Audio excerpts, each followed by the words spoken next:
"Can we sleep in the barn, ma'am? It's cold," the father asked, and her reply made him cry. When Evelyn Hart opened her door that summer night, she expected nothing more than wind and darkness. Instead, she found a desperate man holding 2 infant sons, asking only for shelter in her barn. Her answer would ignite a chain of events that would bring fire, violence, and blood to her ranch, and force her to choose between safety and everything she believed about what it means to be human.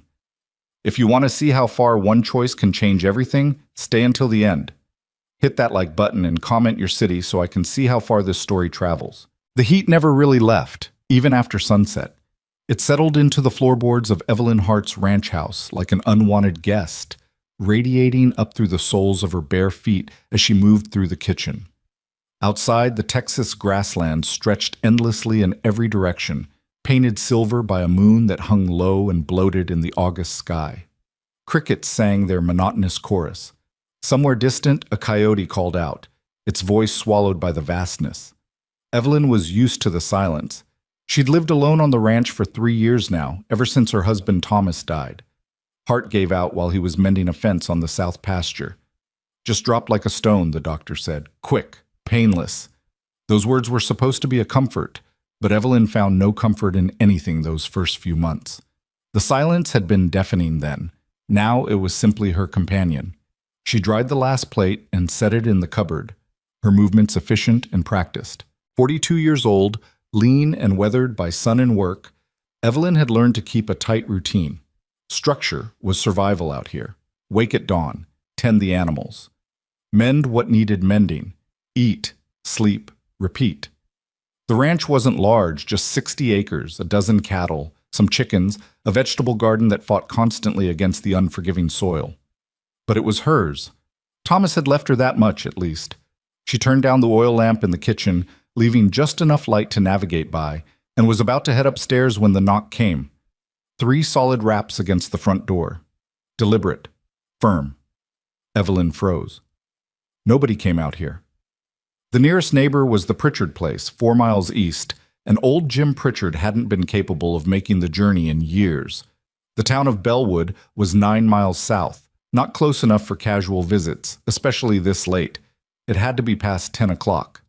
The knock came again. Patient. Persistent. Evelyn's hand moved instinctively to the rifle that hung above the doorframe. She lifted it down, checked that it was loaded, it always was, and approached the door with measured steps. Her heart hammered against her ribs, but her hands were steady. Fear was a luxury she'd learned to control. "Who's there?" she called out, her voice hard as iron. There was a pause. Then a man's voice, rough with exhaustion. "Ma'am, I apologize for the hour. My name is Jonah Reed. I'm traveling through with my sons, and we're in need of shelter. Just for the night, I can pay—" "I don't take boarders," Evelyn cut him off. "I'm not asking for your house, ma'am." The voice was gentle now, almost pleading. "Just the barn. Somewhere out of the wind. My boys are small. It's a long way to the next town, and I can't—" His voice cracked slightly.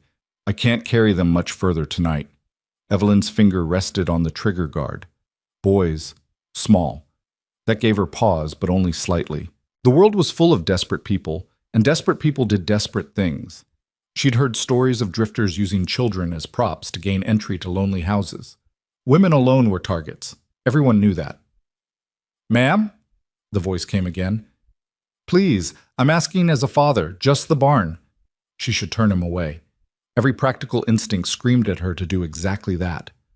But something in the man's voice, that raw edge of exhaustion, the crack when he mentioned his boys, made her hesitate. "Step back from the door," she commanded. "Into the light where I can see you." She heard footsteps retreating across the porch. Evelyn shifted to the window, pulling back the curtain just enough to peer out. The man stood in the moonlight, both hands raised to show they were empty. He was tall but stooped with weariness, his clothes covered in dust that looked like it had accumulated over many miles. Dark hair, unshaven face, eyes that looked hollow even from this distance. And in his arms, 2 bundles, 2 tiny bodies wrapped in what looked like a threadbare blanket. Babies. Evelyn's breath caught. They couldn't have been more than a few months old, their small faces pressed against the man's chest. As she watched, one of them stirred and began to whimper. a thin, plaintive sound that carried clearly through the glass. The man immediately adjusted his hold, bouncing gently, murmuring something too soft for Evelyn to hear. The baby quieted. She stood there for a long moment, rifle still in hand, watching this tableau of exhaustion and desperation play out on her porch. The man didn't look threatening. He looked broken. And those babies, God help her, those babies were real. Evelyn made her decision. She unlocked the door and opened it a crack, keeping the rifle visible. "The barn," she said firmly. "There's hay in the loft. You'll find it dry and relatively clean. You leave before dawn, and you don't come near the house. Understood?" The man's shoulders sagged with relief, so profound it was almost painful to witness. "Yes, ma'am. Thank you." "God bless you. Save it?" Evelyn interrupted. "Barn's around the side. There's a water pump near the door. Don't light any fires." "Yes, ma'am. Thank you." He started to turn away, then hesitated. "Ma'am, I know I'm asking a lot already, but do you have any milk for the boys? I've been feeding them creek water and whatever I could find, but I'll leave something by the pump," Evelyn said curtly. "Now go." She shut the door before he could thank her again and stood in the darkness, listening to his footsteps fade around the side of the house. Her hands were trembling now, the adrenaline catching up with her. She set the rifle down and pressed her palms flat against the door, breathing slowly. What had she just done? Evelyn moved to the kitchen, poured some milk into a mason jar, and added a few biscuits left over from supper. She wrapped them in cloth and stepped out the back door, making her way quickly to the barn. The man was already inside. She could hear him moving in the loft, settling the babies. She set the food and milk by the pump, then retreated to the house without looking back. Sleep didn't come easily that night. Evelyn lay in bed, staring at the ceiling, listening to every creak and groan of the old house. She kept the rifle on the nightstand within easy reach. The rational part of her brain said she'd done a foolish thing. The other part, the part she didn't like to acknowledge, kept hearing that baby's whimper and seeing the profound exhaustion on the man's face. Just until dawn, she told herself. Then they'd be gone, and life would return to its careful routine. But somewhere deep down, she knew that knock on the door had already changed something. The silence of her world had been broken, and she wasn't sure it could be put back together quite the same way. The sun rose hot and relentless, as it always did in August. Evelyn woke before dawn from force of habit, dressed quickly, and went downstairs with the rifle in hand. She approached the kitchen window that faced the barn and peered out, half expecting to find the man and his children already gone. But smoke rose from behind the barn, thin and controlled, just a cooking fire. Evelyn's jaw tightened. She specifically told him no fires. She grabbed the rifle and marched outside, her boots kicking up dust as she rounded the corner of the barn. The man, Jonah, he'd called himself, was crouched by a small, carefully contained fire. A dented pot sat in the embers, and he was heating what looked like the milk she'd left, testing the temperature with his finger. The two babies lay on a blanket spread across clean hay, both awake and staring up at the lightning sky with those wide, unfocused eyes that all infants had. Jonah looked up as Evelyn approached, and immediately stood, raising his hands in a placating gesture. "I know you said no fires, ma'am, and I apologize, but I needed to warm the milk for the boys. It's contained. I dug a pit, lined it with stones. There's no risk to your barn." Evelyn stopped a few feet away, the rifle held loosely but ready. In the morning light, she could see Jonah more clearly. He was younger than she'd thought, maybe 30, 32. His face was gaunt, cheekbones sharp beneath sun-darkened skin. His clothes were worn but clean, patched in several places with careful stitches. His hands were calloused, marked with old scars and fresh blisters. Working hands. "You were supposed to be gone by dawn," she said. "Yes, ma'am." "I know, I'm sorry. The boys needed feeding, and I wanted to thank you proper before I left." He gestured to the babies. "This is Caleb and Elijah. They're 4 months old, twins." Despite herself, Evelyn's gaze moved to the infants. They were small but looked healthy enough. Round cheeks, clear eyes, no obvious signs of illness or neglect. Their clothes were clean, if threadbare. Someone was taking care of them, at least as well as could be managed under what were clearly difficult circumstances. "Where's their mother?" The question came out before Evelyn could stop it. Jonah's face went carefully blank. Dead, ma'am. Fever took her about 3 weeks after they were born. We were in Kansas then. I've been moving south ever since, looking for work. Heard there might be opportunities in the rail yards down in Corpus Christi. That's a long way to travel on foot with 2 infants. Yes, ma'am, it is. Jonah turned back to the pot, testing the milk again. Satisfied, he pulled 2 small bottles from his pack, glass bottles with makeshift cloth nipples. He filled them carefully, not wasting a drop, then moved to the babies. Evelyn watched as he cradled 1 infant in each arm with practiced ease, offering them the bottles. They latched on immediately, tiny hands reaching up to grip the glass. Jonah held them with such tenderness, such complete focus, that Evelyn felt something shift uncomfortably in her chest. You travel alone? She heard herself ask. Yes, ma'am. It's just the 3 of us now. No family, friends? Jonah's jaw tightened almost imperceptibly.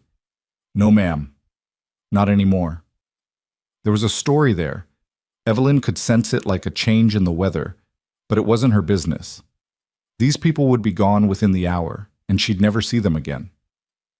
You know anything about ranch work? The words surprised her as much as they clearly surprised Jonah. He looked up sharply. Ma'am? Evelyn shifted her weight, already second-guessing herself. I asked if you know ranch work, fencing, animal care, general maintenance. Yes, ma'am, I grew up on a farm in Missouri, worked cattle, horses, crops. I can turn my hand to most things. I've got some fence sections down on the south pasture, Evelyn said slowly, as if the words were being pulled from her against her will. Been meaning to fix them for weeks, but it's more than I can manage alone. If you're looking for work, I could use a hand for a few days. Pay is fair. Meals included. You and the boys can stay in the barn until the job's done. Jonah stared at her like she'd just offered him the moon. Ma'am, are you certain? Was she? Evelyn honestly didn't know. Every practical bone in her body screamed that this was foolishness. But she looked at those 2 babies, thought about them being carried mile after mile under the brutal Texas sun, and found she couldn't quite make herself send them back out onto the road. I'm offering work, not charity, she said firmly. You'll earn your keep, and the moment the job's done, you move on. Clear? Crystal clear, ma'am, and thank you, truly. You don't know what this means. Don't thank me yet. Work starts in an hour. I'll bring breakfast out, get those boys settled, and be ready. She turned to walk away, then paused. And put that fire out. I meant what I said about no fires near the barn. Yes, ma'am. Right away. Evelyn stalked back to the house, acutely aware of his eyes on her back. What was she thinking? She didn't know this man from Adam. He could be anyone, a criminal, a drifter, a man running from debts or worse, and she'd just invited him to stay. But as she entered the kitchen and began pulling out ingredients for breakfast, she caught sight of her own reflection in the window glass. Her face was hard, lines carved deep by sun and sorrow. When was the last time she'd spoken more than a dozen words to another living soul? When was the last time the ranch had heard a child's cry? 3 years of silence. 3 years of existing rather than living. Maybe she was a fool, but maybe, just maybe, this was the kind of fool she needed to be. Jonah Reed proved to be a man of his word. By mid-morning, he was already deep in the south pasture, his shirt soaked with sweat as he worked to reset a fallen fence post. Evelyn watched from a distance, ostensibly checking on the cattle, but really observing this stranger she'd allowed onto her property. He worked with quiet efficiency, no wasted movements. He'd fashioned a sling from his blanket to keep one twin on his back while the other lay in a basket he'd woven from prairie grass. Impressive work, that. Every 30 minutes or so, he'd stop to check on them, switching which baby was carried and which was resting, offering water and comfort with the ease of long practice. The man was a natural father. That much was clear. "How's it coming?" Evelyn called out, approaching with a canteen of water. Jonah straightened, wincing slightly as his back protested. "Good, ma'am. This post should hold now. I'll move on to the next section after lunch." She offered him the canteen. He accepted it gratefully, drinking deeply before pouring a little water over his face and neck. "You weren't lying about knowing ranch work," Evelyn observed. A ghost of a smile crossed Jonah's face. My daddy would have tanned my hide if I'd grown up not knowing how to mend a fence. He ran a tight operation back in Missouri, 200 acres of farmland, raised corn, beans, kept a small herd of cattle. Good land, good life. What happened to it? The smile vanished. Sold it after he died. My mother had passed the year before, and I needed a fresh start. Met my wife Sarah in Kansas. We were going to start our own place, but he trailed off, his gaze moving to the babies. Fever, you said. Yes, ma'am. Came on sudden. She was fine one day, burning up the next. The doctor, his voice went rough. The doctor in that town was a drunk. By the time I found someone sober enough to help, it was too late. She died holding the boys, asking me to promise I'd keep them safe. Evelyn felt an unwelcome sting behind her eyes. I'm sorry. Thank you, ma'am. Jonah handed back the canteen. I know you didn't ask for my life story. I just want you to know I'm grateful for the work, for the chance. Most folks see a man alone with 2 babies and assume the worst. What's the worst they assume? That I stole them, that I'm not fit to care for them, that they'd be better off in an orphanage somewhere. His jaw set hard. But they're my boys, my blood, and I'll die before I let anyone take them from me. The fierce protectiveness in his voice was something Evelyn understood bone deep. She'd felt the same way about this ranch when Thomas's brother tried to claim it after the funeral, arguing that a woman couldn't possibly run it alone. Nobody's taking your boys, she said quietly. Not while you're on my land. Jonah looked at her with something approaching wonder. You're a good woman, Mrs. Hart. It's Miss, and I'm practical, not good. There's a difference. She turned away before he could respond. Lunch in an hour. Don't be late. But as she walked back to the house, she found herself thinking about those words. I'll die before I let anyone take them from me. She understood that sentiment more than Jonah could possibly know. The work fell into a rhythm over the next few days. Jonah proved invaluable, not just competent, but genuinely skilled. He repaired the fence sections, then noticed the chicken coop needed reinforcing and fixed that too. He cleared brush that had been encroaching on the water tank, reorganized the barn storage, and even managed to coax Evelyn's temperamental well pump back into proper function with nothing but patience and mechanical intuition. In return, Evelyn provided 3 solid meals a day and a safe place for him and the twins to sleep. She found herself looking forward to those meals more than she cared to admit.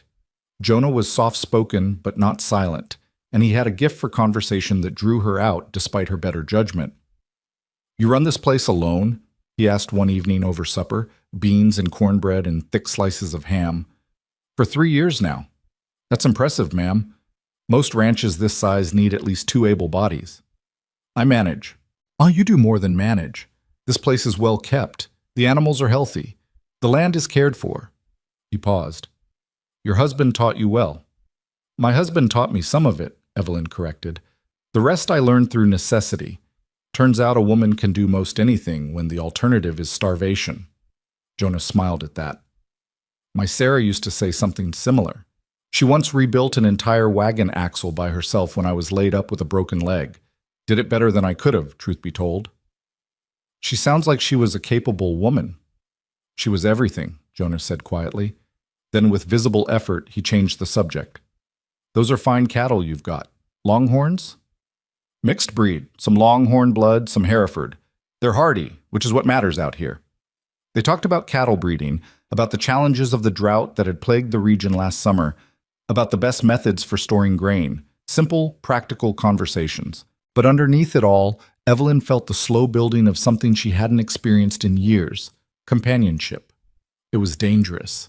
She knew that Jonah and his sons would be gone soon.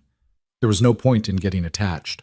But on the 4th night, as she lay in bed listening to the distant sound of Jonah singing softly to his boys in the barn, some old lullaby that drifted through the summer air, she acknowledged the truth she'd been avoiding.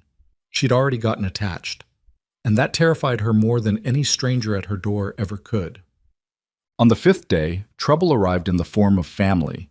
Evelyn was in the garden, pulling weeds in the oppressive morning heat, when she heard the rattle of a wagon approaching. She looked up to see her late husband's brother, Vernon Hart, driving up the dusty track to her house. Her stomach sank. Vernon was a heavy-set man of 50-some years, with a florid face and small, calculating eyes. He'd tried to claim the ranch after Thomas died, citing some obscure family agreement that Thomas had never mentioned to Evelyn. She'd fought him in court and won, but Vernon had never quite accepted the loss. He pulled the wagon to a stop and climbed down, his gaze sweeping over the property with the proprietary air of someone who believed it should have been his. "Evelyn," he said by way of greeting. "Vernon, what brings you out here? Can a man visit his sister-in-law? You never have before."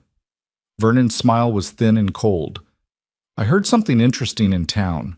Heard you've taken in a drifter and his bastards." Evelyn's hands clenched into fists. "Watch your mouth, Vernon." "It's true, then?" His eyebrows rose in mock surprise. "Evelyn Hart, the Ice Queen herself, harboring a strange man on her property? People are talking, sister, and what they're saying isn't charitable." "I don't care what people say." "Maybe you should." Vernon stepped closer, lowering his voice. "A woman alone, letting a strange man stay on her land. It looks improper, Evelyn.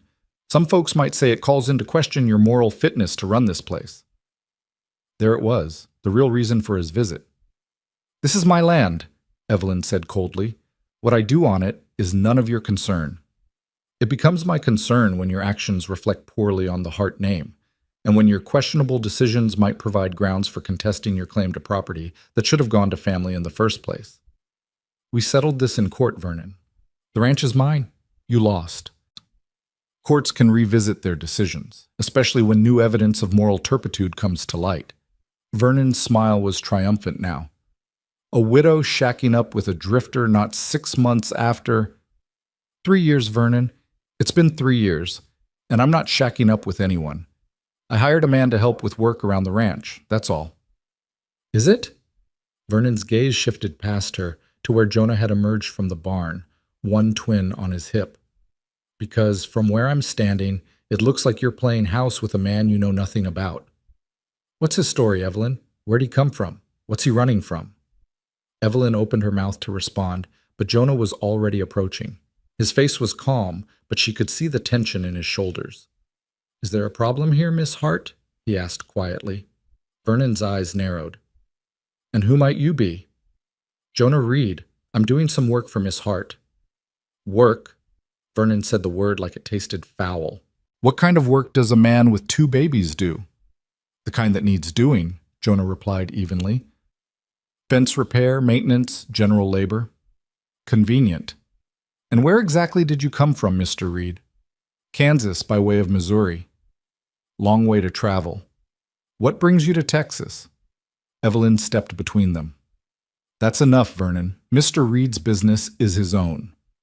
"Not when he's living on Hart property. It's not." Vernon's gaze was fixed on Jonah now, assessing. "You got family, Reed? People who can vouch for you?" Something flickered across Jonah's face, too quick to read, but Evelyn caught it nonetheless. "No, sir. It's just me and my boys now." "Convenient," Vernon said again. "A man with no ties, no history, anyone can verify, shows up out of nowhere with a sob story and 2 babies he claims are his, and my soft-hearted sister-in-law takes him in without question." "I'm not soft-hearted," Evelyn snapped, "and I didn't take him in without question. I made a business arrangement. He works, he gets paid. End of story." "Is it, though?" Vernon pulled a folded newspaper from his coat pocket. "Because I found this interesting article from a Kansas paper. Came through town last week. There was a fire in a place called Stillwater. A man died. Authorities are looking for someone who might have information about it." Evelyn's blood ran cold. She looked at Jonah, whose face had gone carefully blank. "And you think that has something to do with Mr. Reed?" she asked, her voice steady despite the pounding of her heart. "I think it's awful coincidental. A man fleeing Kansas with 2 babies right around the time the authorities are looking for someone." Vernon smiled. "Maybe Mr. Reed should explain himself. Unless he's got something to hide." The silence stretched out, thick with tension. The baby in Jonah's arms began to fuss, sensing the atmosphere. Jonah bounced him gently, his jaw working like he was deciding something. Finally, he spoke. "The man who died in that fire was my father-in-law. Sarah's father. His name was Edmund Tate. He didn't die in an accident. He was murdered, and the fire was set to cover it up. I was there. I saw who did it. And when I tried to tell the authorities, I found out those same people had them in their pocket. Evelyn felt the ground shift beneath her feet. What? Sarah's father owned land, Jonah continued, his voice flat. Good land, with water rights. Some powerful men wanted it. When he wouldn't sell, they killed him and made it look like he'd fallen asleep drunk with a candle burning. I witnessed the whole thing from the barn where I was sleeping. Sarah and I were visiting with the boys. The men who did it saw me too. They know I can identify them. So you ran, Vernon said, almost gleeful. I ran to keep my sons alive, Jonah shot back, because the night after Edmund died, someone took a shot at me outside the rooming house where we were staying. The sheriff, who happens to play cards with the men who murdered Edmund, told me it was probably just kids with a rifle. That's when I knew staying meant dying. Evelyn's mind raced.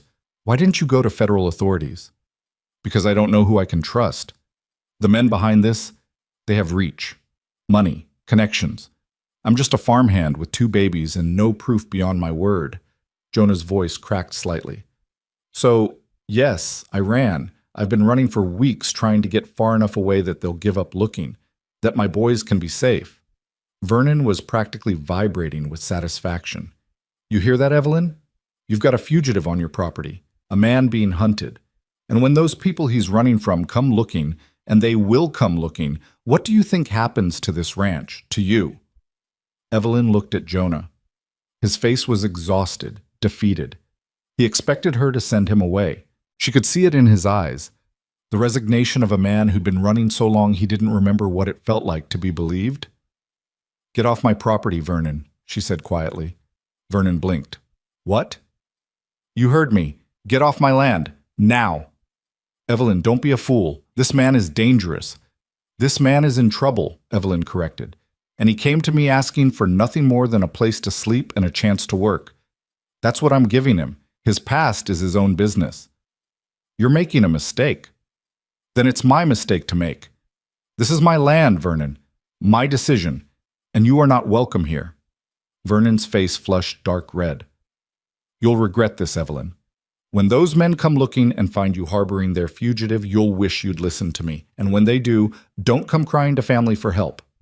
I won't, Evelyn said coldly. I never have before.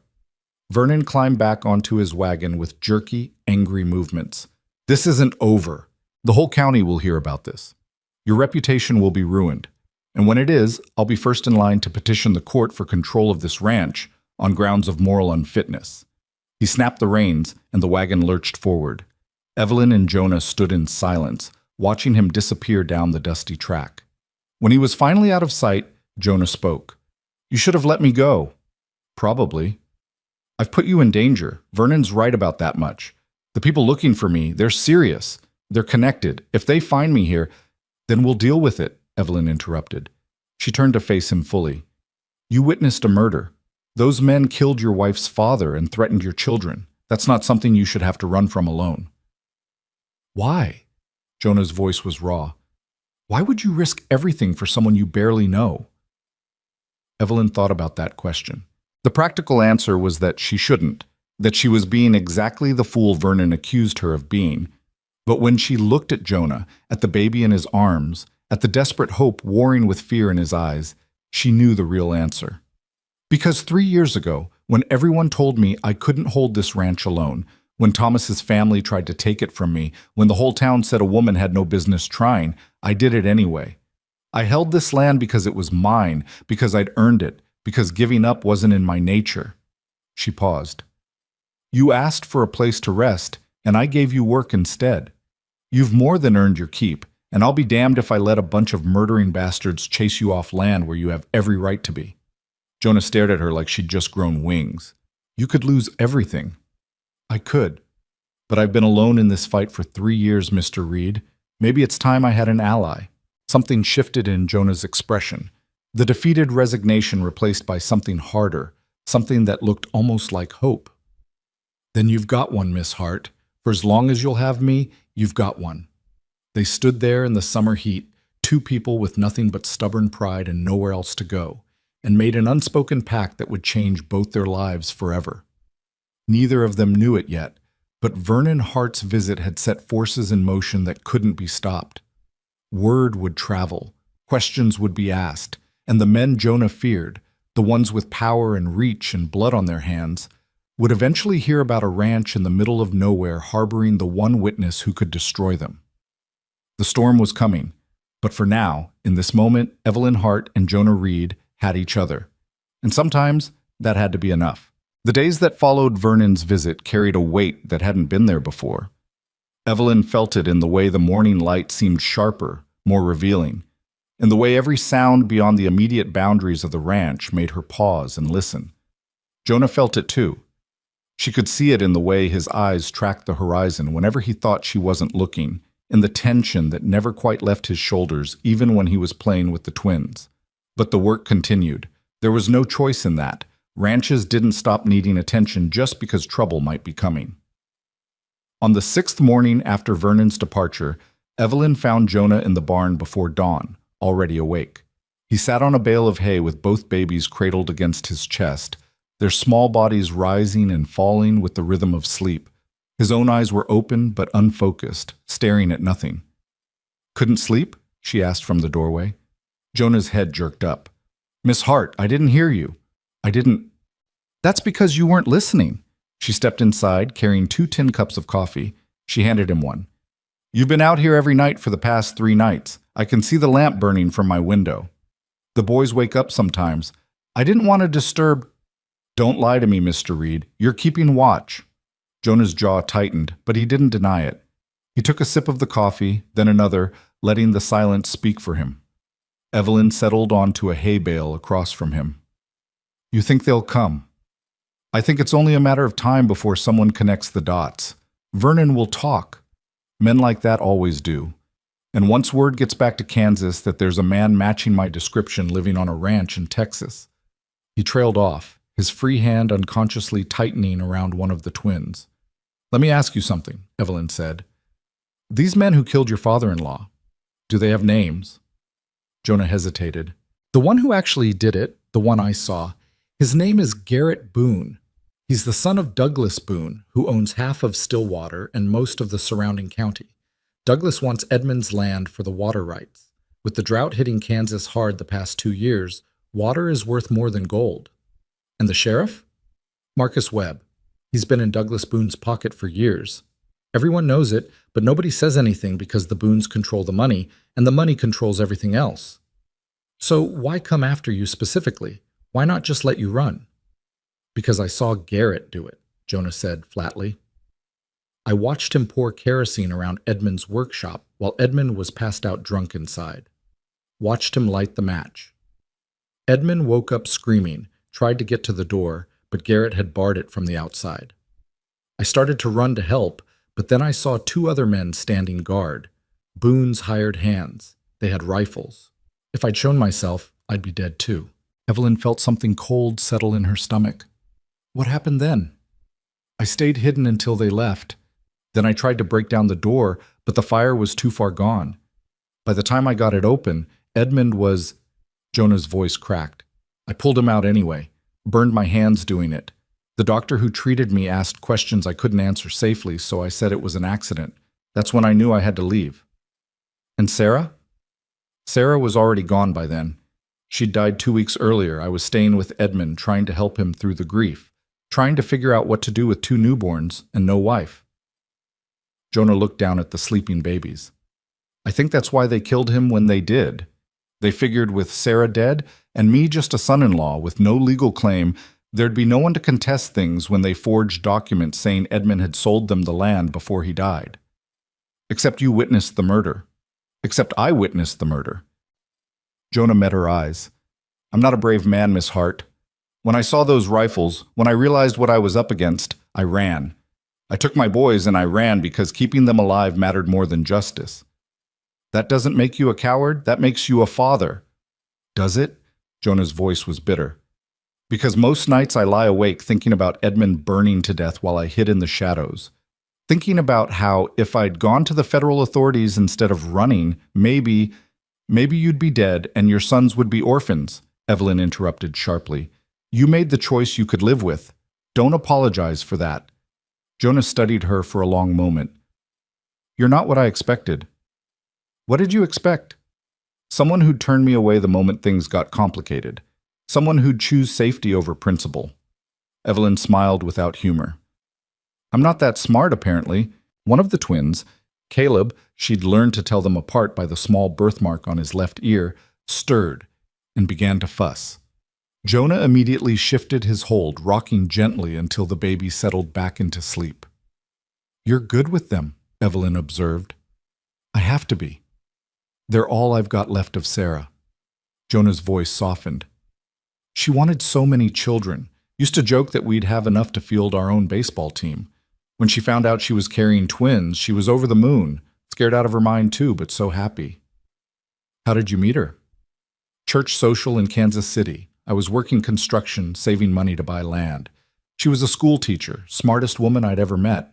Could recite poetry from memory, do mathematics in her head that made my brain hurt. A ghost of a smile crossed his face. She saw me standing in the corner like a fool, walked right up and asked if I knew how to dance. I said no. She said good, then neither of us would look stupid learning together. Despite everything, Evelyn found herself smiling. She sounds like she was something special. She was everything, Jonah said quietly. Then with visible effort, he changed the subject. What about you? How did you end up out here? Evelyn took a sip of coffee, buying time. She didn't talk about Thomas much.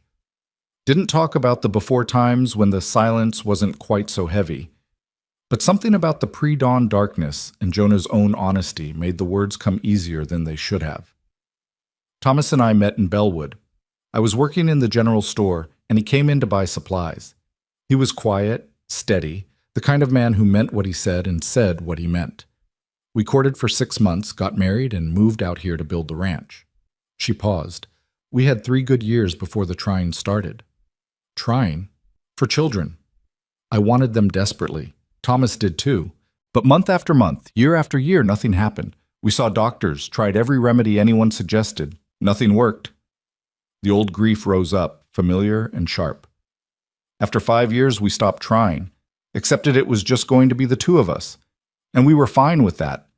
We had each other, had the ranch, had a good life.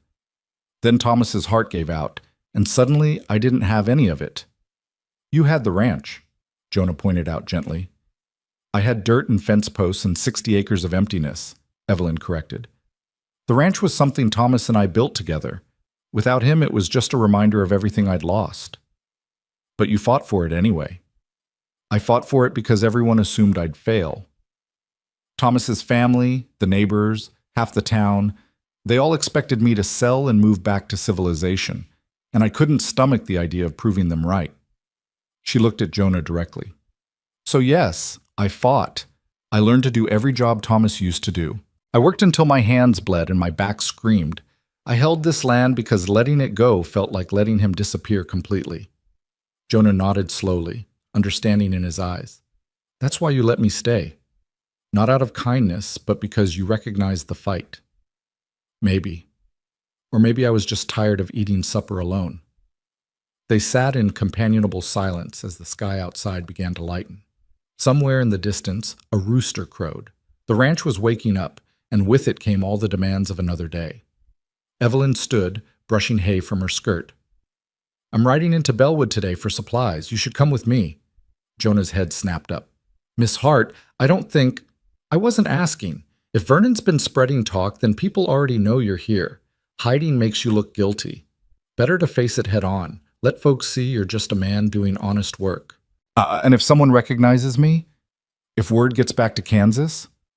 Then we'll deal with it when it happens, Evelyn said firmly.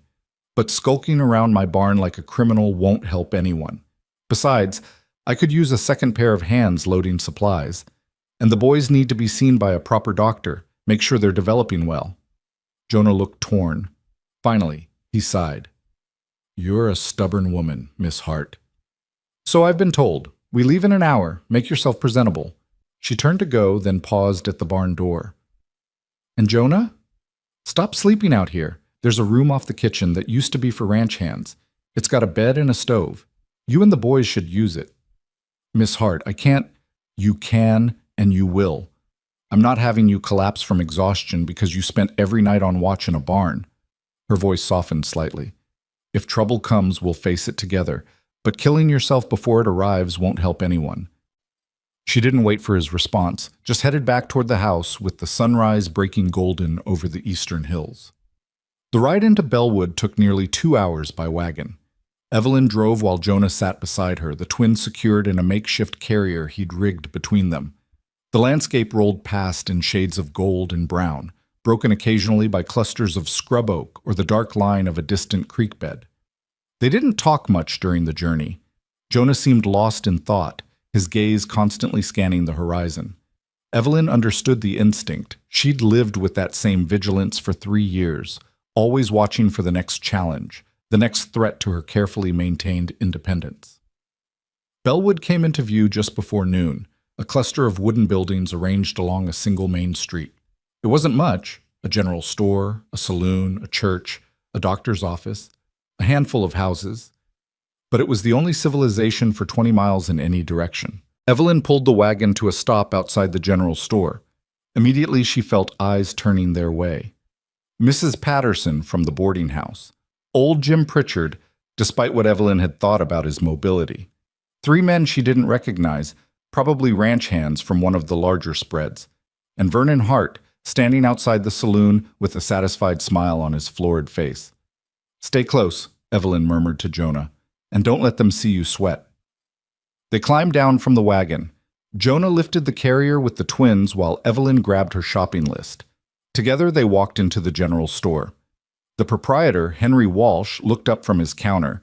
His expression flickered through surprise, curiosity, and something that might have been concern before settling into professional courtesy. "Miss Hart, good to see you." "Henry, I need flour, sugar, coffee, and ammunition, and whatever vegetables you've got that aren't wilted." "Of course." Henry's gaze slid to Jonah. "And who might this be?" "Jonah Reed. He's working for me." Evelyn's tone made it clear this wasn't up for discussion. "I see." Henry began pulling items from the shelves. "I heard you'd taken on help. Vernon mentioned it." "I'm sure he did." "Folks are talking, Evelyn." "Folks always talk, Henry, usually about things that aren't their business." Henry had the grace to look embarrassed. He finished gathering her supplies in silence, tallying up the cost.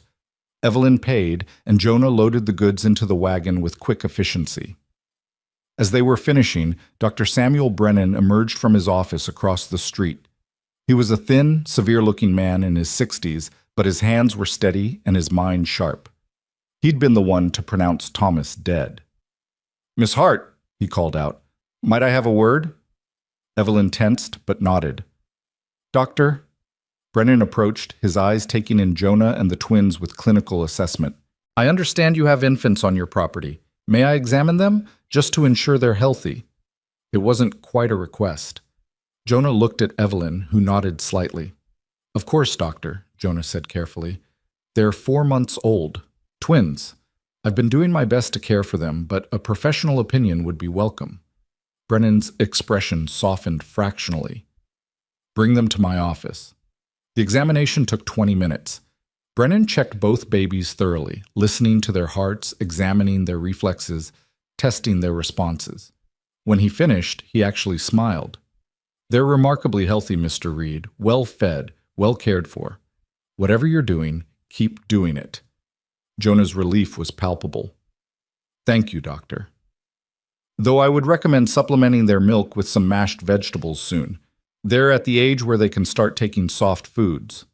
Brennan pulled out a small jar from his cabinet. "This is cod liver oil. Give them each a small spoonful daily. It'll help with their development." "I can't pay—" "Consider it a courtesy," Brennan interrupted. "Any man who takes such good care of his children in difficult circumstances deserves support, not obstacles." Evelyn felt a rush of gratitude toward the old doctor. "Thank you, Samuel." Brennan turned to her. "Though I hope you know what you're doing, Evelyn. Vernon's been quite vocal about his concerns." "Vernon's concerns are noted and disregarded. Be careful. He's talking about filing legal challenges to your ownership of the ranch." "Let him try. I won the case once. I'll win it again." Brennan sighed. You're as stubborn as your husband was. He'd be proud of you." They left the doctor's office to find a small crowd had gathered near the wagon. Vernon stood at its center, holding court like a politician. "Not proper," he was saying. "A widow woman living with a strange man. It's an affront to decency." "That's enough, Vernon," Evelyn said sharply as she approached. Vernon turned, his smile widening. "Ah, there she is. Tell them, Evelyn. Tell them about your house guest." "Mr. Reed is my employee, nothing more. I hired him to help with ranch work. That's all anyone needs to know." "Is it?" Vernon's voice carried across the small crowd. "What about the fact that he's running from the law? That there are men looking for him in Kansas?" Murmurs rippled through the gathered townspeople. Jonah's face went carefully blank.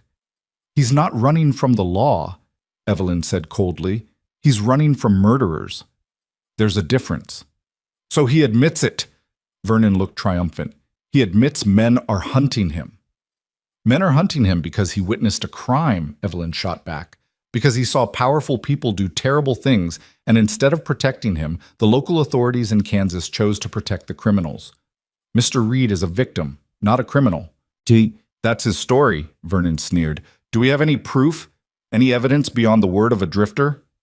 Jonah stepped forward, his voice quiet but carrying. "No, sir. You don't. All you have is my word that I saw Garrett Boone murder Edmund Tate in cold blood, that I watched him burn a man alive to steal his land, that I've been running for weeks because the men who did it have the power to make me disappear too." The crowd had gone silent. Jonah continued, his hand resting protectively on the carrier with his sons. "I understand your suspicion. If I were you, I'd be suspicious too. A stranger shows up with a story about murder and corruption, asking for shelter. It sounds like a con, but I'm not asking anyone to believe me. I'm just asking to be left alone to work honestly and raise my boys in peace. That's all I want. That's all I've ever wanted." There was power in his simplicity. Evelyn could see it in the way the crowd's hostility wavered, replaced by uncertainty. "Mrs. Patterson spoke up. Those babies look well cared for." "They are," Dr. Brennan confirmed. "I just examined them. Mr. Reed is doing an excellent job." Vernon's face was darkening. "This is absurd. You're all willing to risk your safety, your property values for the sake of some stranger's sob story?" "I'm willing to give a man the benefit of the doubt," Mrs. Patterson said firmly. "Something you might try, Vernon Hart." "And I'm willing to trust Evelyn's judgment," added Jim Pritchard. "She's kept that ranch running for 3 years against all odds. If she says this man is worth defending, that's good enough for me." Vernon looked around at the crowd, realizing he was losing them. His expression turned ugly. "Fine. Protect him. But when those men he's running from show up, and they will show up, don't come crying to me when your town burns down around you." He stormed off toward his wagon, leaving a tense silence in his wake. Evelyn felt Jonah beside her, trembling slightly. She touched his arm briefly. "Let's go home," she said quietly. They loaded into the wagon and drove out of Bellwood with the eyes of the entire town following them. Neither spoke until they were well clear of the last buildings. "They defended me," Jonah finally said, his voice wondering. "Some did. Why?" "Because people aren't always what you expect them to be. Some are worse. Some are better." Evelyn kept her eyes on the road ahead. "The question is, what happens when Vernon's prediction comes true? When the men hunting you actually arrive?" Jonah was quiet for a long moment. "Then I face them. And I make sure my boys are somewhere safe first." "Your boys will be safe," Evelyn said. "On my land, under my protection, same as you." "You can't promise that." "Watch me." They drove the rest of the way in silence, but it was a different kind of silence than before. Not the heavy silence of strangers, but the comfortable silence of people who'd begun to trust each other. When they reached the ranch, the sun was setting. They unloaded the supplies together, moving with the easy coordination of a team that had worked together for years instead of days. When everything was stored, Jonah took the twins inside to the room Evelyn had offered him that morning. Evelyn stood in the doorway, watching him settle the babies into a makeshift crib he'd fashioned from an old drawer padded with blankets. "Miss Hart?" Jonah said without turning around. "Yes?" Thank you for standing up for me today, for believing me when you have no reason to. I have plenty of reasons. You've worked hard, you've been honest, you've shown me nothing but respect. She paused. And those men who killed your father-in-law, they remind me of every person who's tried to take something from me just because they had the power to do it. So maybe I'm defending you, or maybe I'm fighting my own battles. Hard to say. Jonah turned to face her. Either way, I'm grateful. Don't be grateful yet. Vernon was right about one thing. Trouble's coming. The only question is when. As if in response, one of the twins began to cry. Jonah immediately lifted him, rocking gently. Evelyn watched for a moment longer, then turned away. She had her own preparations to make. If men were coming, she'd be ready. This ranch had survived drought, debt, and death. It would survive this too. It had to. Because somewhere between that first knock on her door and this moment, standing in the threshold watching a father comfort his sons, Evelyn had stopped being alone. She had something to protect beyond just land and pride. She had people who depended on her. And she'd be damned before she let them down. The trouble came 3 weeks later, not with the thunder of hooves or the crack of gunfire, but with smoke on the wind. Evelyn woke to the smell of it just before dawn. She was on her feet before her mind fully registered what had pulled her from sleep, reaching for the rifle that now lived beside her bed. Through the window, the eastern sky showed the first gray hints of morning, but to the south, an orange glow pulsed against the darkness like a malignant heartbeat. Fire. She was dressed and out the door in less than a minute, her boots pounding across the hard-packed earth toward the barn. Jonah was already outside, the twins bundled in his arms, his face illuminated by the distant flames. "South pasture," he said tersely. "Started maybe 10 minutes ago. I saw the glow and got the boys out." Evelyn's mind raced. The south pasture bordered the creek bed, which was bone dry this time of year. If the fire jumped to the grassland beyond, it could spread for miles. But more importantly, that pasture held 6 of her 12 cattle and was separated from the main ranch by a fence line that Jonah had just repaired 2 weeks ago. "Did you see anyone?" "No, but fires don't start themselves, Miss Hart." Their eyes met in the pre-dawn darkness, and Evelyn saw her own realization reflected back at her. This wasn't an accident. "Take the boys to the root cellar," she ordered. "It's stone, fire can't touch it. Stay there until I come for you." "I'm not hiding while you—" "Those babies need their father alive," Evelyn cut him off. "And I need you to trust that I can handle this. Please, Jonah." Something in her voice must have convinced him, because he nodded, already moving toward the small stone structure built into the hillside behind the house. Evelyn didn't wait to watch him go. She ran for the barn, grabbed 2 heavy blankets and soaked them in the water trough, then threw them over her shoulders and headed toward the flames. The fire had caught in a section of dry brush near the fence line, exactly where it would do the maximum damage with minimum risk to whoever set it. Evelyn could see the logic immediately. Far enough from the main buildings that she'd have to choose between saving structures or saving cattle, close enough to the grazing land that her herd would panic and scatter. It was meant to hurt her, financially and practically, without being obviously arson. But whoever said it hadn't counted on Evelyn Hart being raised by a father who'd taught her fire management on the Kansas prairie. She used one soaked blanket to beat at the flames spreading toward the grass, while kicking dirt and dry soil onto the base of the fire. The heat was intense, searing her face and hands, but she'd felt worse working under the Texas sun. She worked methodically, containing the spread first, then attacking the heart of the blaze. She was making progress when she heard hoofbeats. Evelyn spun, the wet blanket still in her hands, and saw 3 riders emerging from the darkness. They stopped just outside the fire's light, silhouettes against the graying sky. One of them leaned forward in his saddle, and even in the dim light, Evelyn could see the smile on his face. "Looks like you got yourself a problem, ma'am," the rider called out.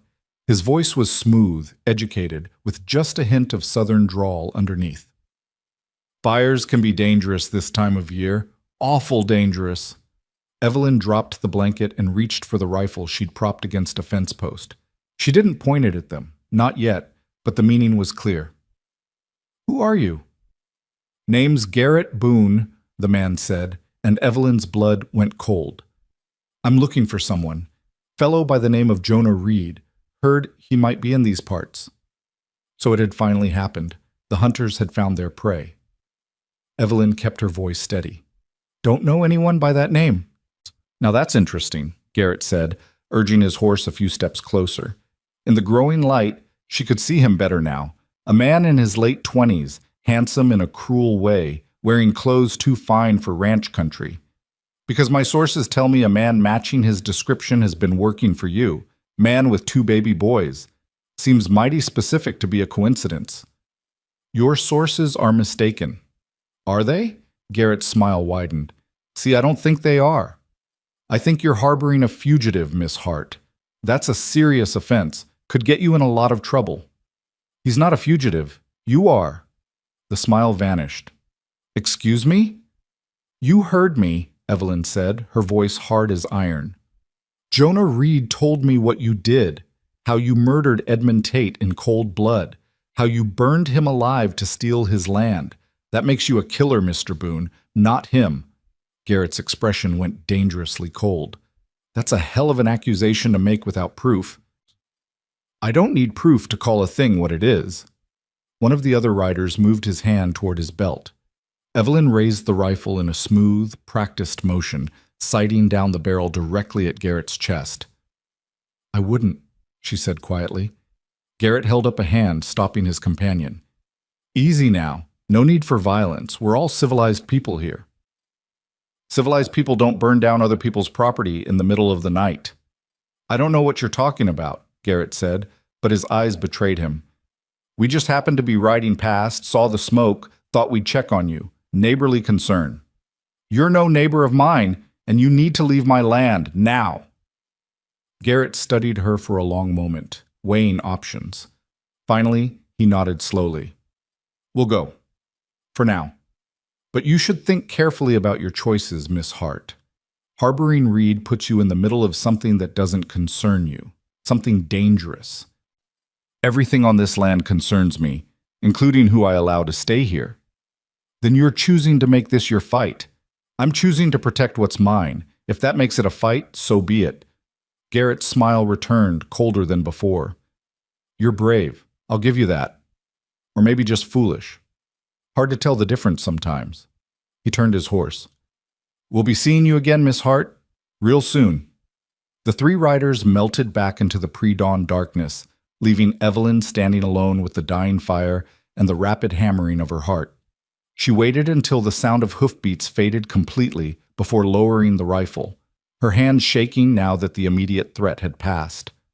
The fire had burned itself out, leaving a blackened scar across 20 yards of pasture and fence line. The damage was contained but visible, a clear message written in ash and char. They'd been here. They could come back. They could do worse. Evelyn made her way back to the root cellar. Jonah was standing in the doorway, the twin still in his arms, his face pale in the growing daylight. I heard voices, he said. Garrett Boone. He came with 2 others. Jonah closed his eyes. I'm sorry. I'm so sorry. I should never have... Stop, Evelyn interrupted. This isn't your fault. They did this, not you. But they did it because of me, because I'm here. Jonah's voice was raw with guilt. I should leave, before they burn down more than just a pasture, before someone gets killed. Where would you go? They found you here. They'll find you anywhere else. Then at least you'd be safe. Evelyn stepped close enough that Jonah had no choice but to meet her eyes. Listen to me. 3 years ago, when Thomas died, everyone told me to give up this ranch, told me I couldn't hold it alone, that I'd fail, that I should just accept defeat and move on. And you know what I did? You fought. I fought like hell. Not because I thought I'd win, but because losing without a fight wasn't something I could live with. She paused. Those men out there, they think they can scare me off my own land. They think burning a pasture will make me hand you over. They're wrong. They'll escalate. Tonight was a warning. Next time we'll be ready. Evelyn turned toward the house. Come on, we have work to do. Over the next 2 days, Evelyn and Jonah transformed the ranch into something approaching a fortress. They moved the cattle closer to the main buildings where they could be watched. They positioned barrels of water at strategic points around the property. Evelyn taught Jonah to shoot, spending hours at makeshift targets until he could hit a tin can at 50 yards. They also sent word to Jim Pritchard and Dr. Brennan in Bellwood, explaining the situation. Evelyn didn't ask for help directly, but the message was clear. If things went wrong, someone needed to know what had happened and why. The response came faster than expected. On the third day after the fire, Jim Pritchard arrived with his 2 grown sons, both of them armed with rifles. Mrs. Patterson came too, bringing food and her own shotgun, declaring that if men were going to act like animals, they'd find out what civilized women could do when riled. "You don't have to do this," Evelyn said, overwhelmed by the show of support. "Yes, we do," Jim replied simply. "You're one of us, and those bastards burned your land. That's not something we tolerate around here." Even Dr. Brennan showed up, riding in on his old mare with a medical bag and a pistol. "Someone's going to get hurt before this is over," he said matter-of-factly. "Might as well have a doctor on hand." Only Vernon stayed away, though word reached them that he was in Bellwood, making dark predictions about the violence Evelyn was bringing down on innocent people. That night they kept watch in shifts. Evelyn took the first watch with Jim's eldest son, a quiet man named Daniel who'd learned to shoot hunting coyotes. They sat on the porch, rifles across their laps, watching the darkness for movement. "Why are you doing this?" Evelyn asked quietly. Daniel shrugged. "My pa says you gave a man shelter when he needed it. Says you stood up to bullies when you could have turned away. That's reason enough." "You don't even know Jonah." "Don't need to. I know you, Miss Hart, and I know men like this Boone character. They think they can take what they want because they've got money and guns. Someone needs to show them different." Evelyn felt something loosen in her chest, a tension she hadn't realized she'd been carrying. She wasn't alone anymore. These people, her neighbors, had chosen to stand with her. The attack came just after midnight. It started with the sound of breaking glass, the window of the barn shattering inward. Then flames erupted, bright and hungry, spreading across the hay with terrifying speed. Someone had thrown a torch, maybe 2, through the broken window. "Fire!" Daniel shouted, already moving. The ranch erupted into controlled chaos. Jim and his other son grabbed blankets and ran for the barn. Mrs. Patterson began working the pump, filling buckets. Dr. Brennan helped Jonah move the twins to the root cellar again, then took up a position by the house with his pistol. Evelyn ran toward the barn with her rifle, searching the darkness for the attackers. She found them quickly enough. 4 riders circling the property, staying just out of rifle range, watching their handiwork. Garrett Boone sat his horse at the front, clearly visible in the firelight. He raised his hand in a mocking salute. That was his mistake. Evelyn raised her rifle, took careful aim, and fired. The bullet passed close enough to Garrett's head that he jerked sideways, his horse rearing. She fired again, this time at the rider to his left, deliberately missing but making them scatter.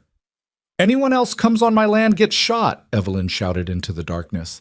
"Not near them, through them. You hear me?" From behind her, Jim's boys and Mrs. Patterson added their own rifle fire, creating a wall of sound and fury that drove the riders back. They retreated beyond the fence line, but didn't leave, clearly waiting to see if the fire would do what they'd intended. It nearly did. The barn was old, dry, perfect fuel for flames, but Evelyn and her defenders worked with desperate efficiency, using wet blankets and bucket chains to contain the blaze. Jonah appeared from the root cellar despite Evelyn's orders, working alongside them with his shirt wrapped around his face against the smoke. They fought the fire for 2 hours, choking and burning and refusing to give up. And slowly, impossibly, they won. The barn stood damaged but intact. One wall blackened and the hayloft partially collapsed, but salvageable. As dawn broke, the riders were gone. Only ash and exhaustion remained. Evelyn stood in the ruins of her barn, covered in soot, her hands blistered and bleeding. Around her, her neighbors looked equally battered. But they'd held the line. They'd saved the barn. They'd sent a message that this land would not fall quietly. "They'll come back," Jim said, stating the obvious. "I know. Next time they might not just burn property. Next time they might come shooting." "I know that too." Jim looked at her steadily. "You prepared for that? For people to die over this?" Evelyn thought about that question. About Jonah and his boys sleeping in her house. About the principle of the thing, that a woman should be able to offer shelter without fear, that a man should be able to work honestly without being hunted. that murderers shouldn't be allowed to terrorize people just because they had money and power. I'm prepared to defend what's mine, she said finally. If that means standing against people who think violence gives them rights, then yes, I'm prepared. Jim nodded slowly. Then you've got our support, all of us. Right, boys? Daniel and his brother both nodded. Mrs. Patterson crossed her arms. Those men want a war. They'll get one. But it won't be the easy victory they're expecting. Dr. Brennan cleaned his glasses, his hands remarkably steady. I took an oath to preserve life, but I also believe in standing against evil when I see it. Count me in. Jonah emerged from the barn, his face streaked with ash. He looked at Evelyn, then at the assembled group. You're all risking your lives for me. For my boys. I don't know how to Don't, Mrs. Patterson cut him off. This stopped being just about you days ago. This is about whether we let men like Garrett Boone dictate how we live. And speaking for myself, I've had quite enough of men telling me what I can and cannot do. Despite everything, Evelyn smiled. Amen to that. They spent the rest of the day fortifying. Jim's boys reinforced the barn with fresh lumber. Mrs. Patterson and Dr. Brennan created a proper infirmary in the house, stocking it with bandages and medicine. Evelyn and Jonah checked every sight line, every approach to the ranch, planning fields of fire and fallback positions like generals preparing for siege. That evening, as the sun set blood-red over the scorched pasture, Evelyn found Jonah sitting on the porch steps, staring at nothing. The twins slept in their carrier beside him, peaceful and unaware of the violence swirling around them. You should eat something, Evelyn said, sitting down beside him. I'm not hungry. Eat anyway, you'll need your strength. Jonah turned to look at her. This is insane, all of this. People you've known for years are putting their lives on the line because I saw something I shouldn't have seen. They're putting their lives on the line because it's the right thing to do. Is it though? Jonah's voice was anguished. What if someone dies tomorrow? What if Mrs. Patterson gets shot defending my boys? How do I live with that? Evelyn was quiet for a moment, choosing her words carefully. 3 years ago, when Thomas died, I wanted to die too. Not in any active way, but I just stopped caring, stopped seeing the point. This ranch became a prison I maintained out of spite more than love. What changed? You knocked on my door, Evelyn said simply. You and those boys. And for the first time in 3 years, I had a reason to fight that wasn't just about proving people wrong. I had people depending on me, people who needed protecting. Oh, she looked at the sleeping twins. You gave me that. So don't apologize for it. Even if people get hurt, even then. Because the alternative, turning you away, letting those bastards think they can terrorize anyone they want, that's worse than the risk. She paused. Besides, you're not responsible for Garrett Boone's choices. He chose to murder Edmund Tate. He chose to hunt you. He chose to come here and burn my property. Those are his sins, not yours. Jonah was quiet for a long time. Finally, he spoke. Sarah used to say that standing up for what's right isn't supposed to be easy. That if it were easy, everyone would do it. She sounds like she was a wise woman. She was. Jonah smiled sadly. She would have liked you, I think. You're both stubborn in the same way. I'll take that as a compliment. They sat in comfortable silence, watching the last light fade from the sky. Somewhere in the darkness, Garrett Boone and his men were planning their next move. But here, on this porch, with allies sleeping in the house and babies breathing softly in their carrier, there was peace. It wouldn't last, they both knew that. But for this moment, it was enough. The second attack came 2 days later, and it wasn't subtle. Evelyn woke to the sound of gunfire, bullets punching through the walls of her house and sending splinters flying. She rolled out of bed, grabbed her rifle, and crawled to the window. Outside in the gray light just before dawn, she counted at least 8 riders circling the property, firing at will. This wasn't a warning. This was an assault. Everyone down! Jim Pritchard's voice bellowed from the next room. Return fire! The ranch erupted into violence. Evelyn took up a position at the window, sighting carefully and squeezing off shots at the circling riders. She saw one man jerk in his saddle, hit in the shoulder, saw another horse stumble as a bullet caught its leg. The riders broke their circle, seeking cover behind the barn and fence lines. From across the house, she heard Mrs. Patterson's shotgun boom, heard Daniel and his brother firing in controlled bursts. This was warfare, plain and simple, and everyone involved knew it. Jonah appeared at her doorway, wild-eyed. "The boys, root cellar," Evelyn commanded. "Now! Stay there no matter what you hear." "I can help. Your boys need you alive more than we need another gun. Go!" Jonah hesitated, then disappeared. Evelyn turned back to the window, searching for targets. She found Garrett Boone himself, standing near the damaged barn with a rifle in his hands. He was shooting at the house methodically, like a man performing a chore. Evelyn lined up her sights and fired. The bullet caught Garrett in the side, spinning him around. He went down, clutching his ribs, and immediately his men abandoned their positions to converge on him. Within seconds, they were retreating, carrying their wounded leader between them, firing blindly back at the house as they fled. The ranch fell silent except for the ringing in everyone's ears and the distant thunder of hoofbeats fading into the morning. Evelyn lowered her rifle, her hands shaking violently now that the adrenaline was fading.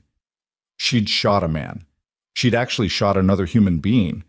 The knowledge should have horrified her, but all she felt was grim satisfaction. "Everyone all right?" Jim called out. A chorus of affirmatives came back. Mrs. Patterson appeared in the hallway, her face pale, but her jaw set. "Nobody hurt on our side. Can't say the same for them." Dr. Brennan emerged from his makeshift infirmary. "I heard at least one scream. Someone's wounded out there." "Good," Evelyn said coldly. Then, seeing their expressions, she added, "They came to kill us. I won't apologize for defending my home." "Nobody's asking you to," Jim said. "But we need to think about what comes next. You shot Garrett Boone. That changes things." "How?" "His father's one of the richest men in Kansas. This was personal before. Now it's blood feud." Jim moved to the window, surveying the damage.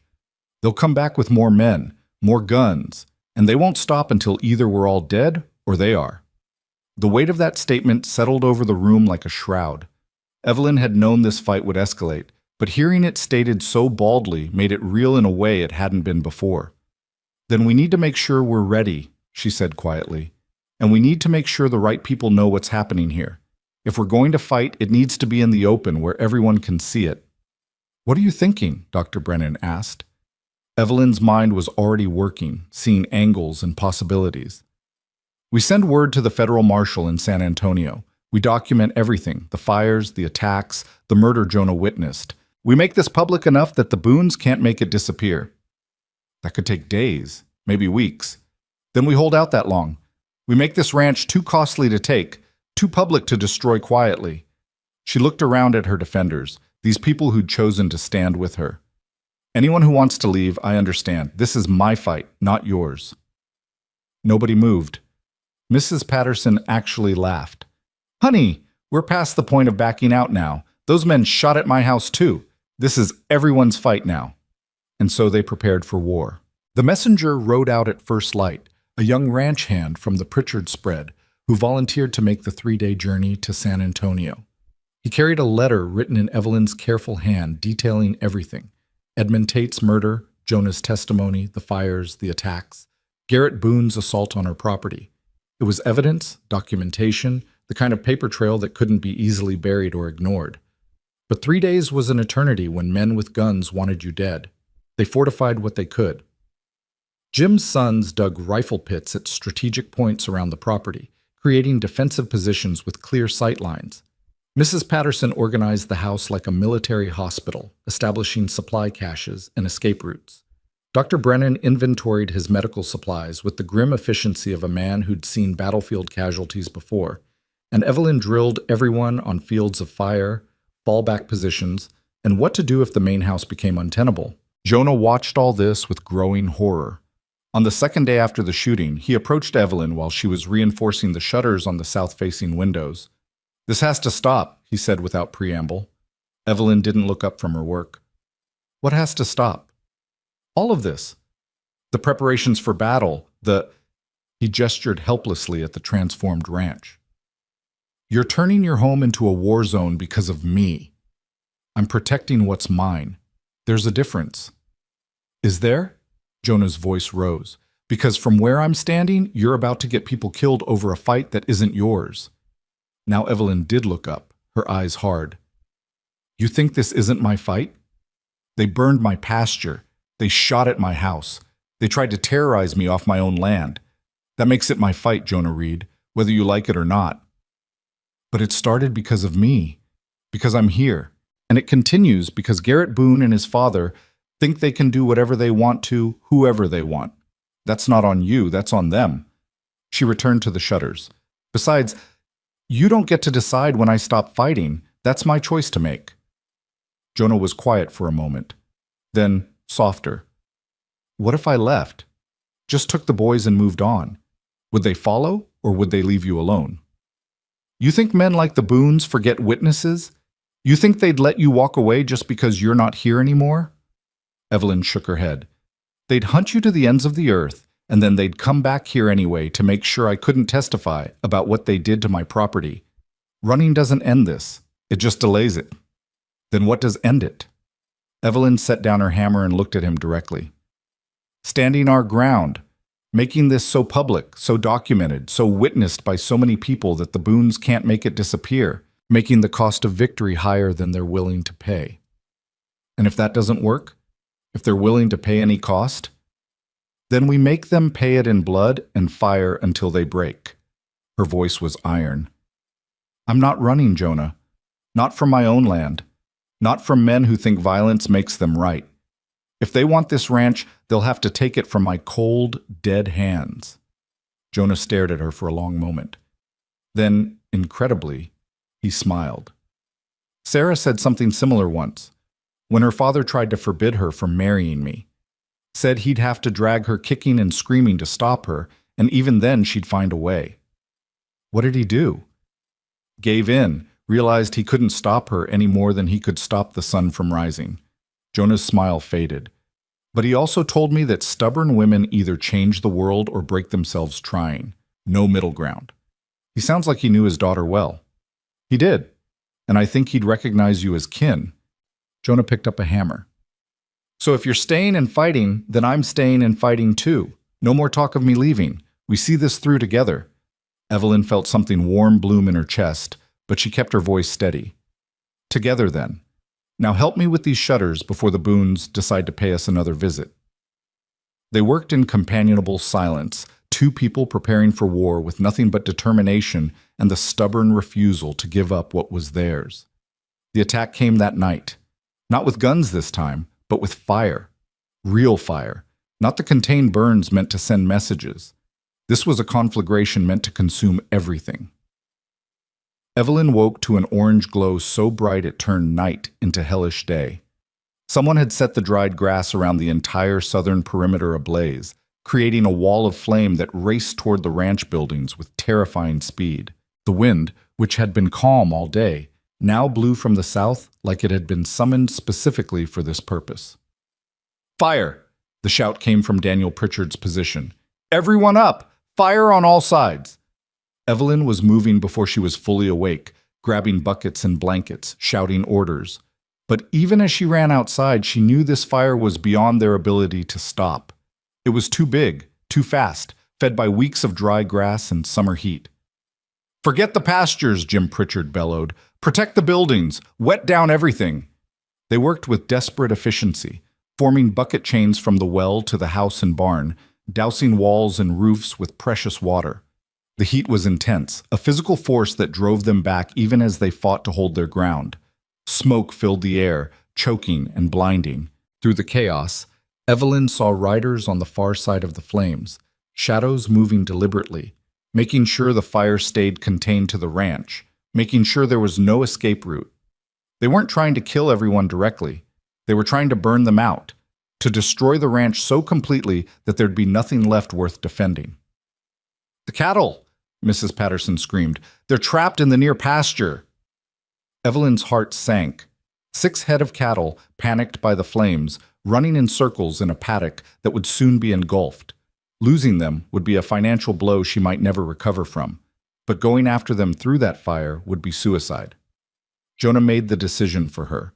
He grabbed a soaked blanket, wrapped it around himself, and ran toward the paddock gate before anyone could stop him. "Jonah, no!" Evelyn shouted, but he was already gone, a dark figure moving through smoke and flame. She watched in helpless terror as he reached the gate, threw it open, and began driving the cattle toward the gap in the flames where the wind had momentarily shifted. The animals, wild with fear, stampeded in every direction. Jonah moved among them like a man possessed, slapping flanks, shouting, forcing them toward safety through sheer will. 4 cattle made it through, then 5. The 6th, a young heifer, balked at the flames, turning back into the burning paddock. Jonah went after her.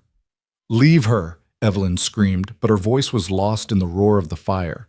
She could only watch as Jonah grabbed the heifer's halter, pulling and pushing, using every ounce of strength to force the terrified animal toward the opening. The flames were closing in, the gap narrowing by the second. They made it through with inches to spare, Jonah's blanket smoking, his hair singed, the heifer wild-eyed but alive. He collapsed in the dirt, coughing violently, and Evelyn was there, pulling him away from the heat, checking him for burns. "You damn fool," she said, her voice shaking. "You could have been killed." "Couldn't let them take everything," Jonah gasped between coughs. "Not without a fight." The fire burned itself out over the next 2 hours, consuming the pasture land but failing to take the buildings. By dawn, the ranch stood like an island in a sea of blackened earth, damaged but defiant. Smoke still rose from smoldering patches of grass, and the smell of burning hung thick in the air. They had survived. Barely.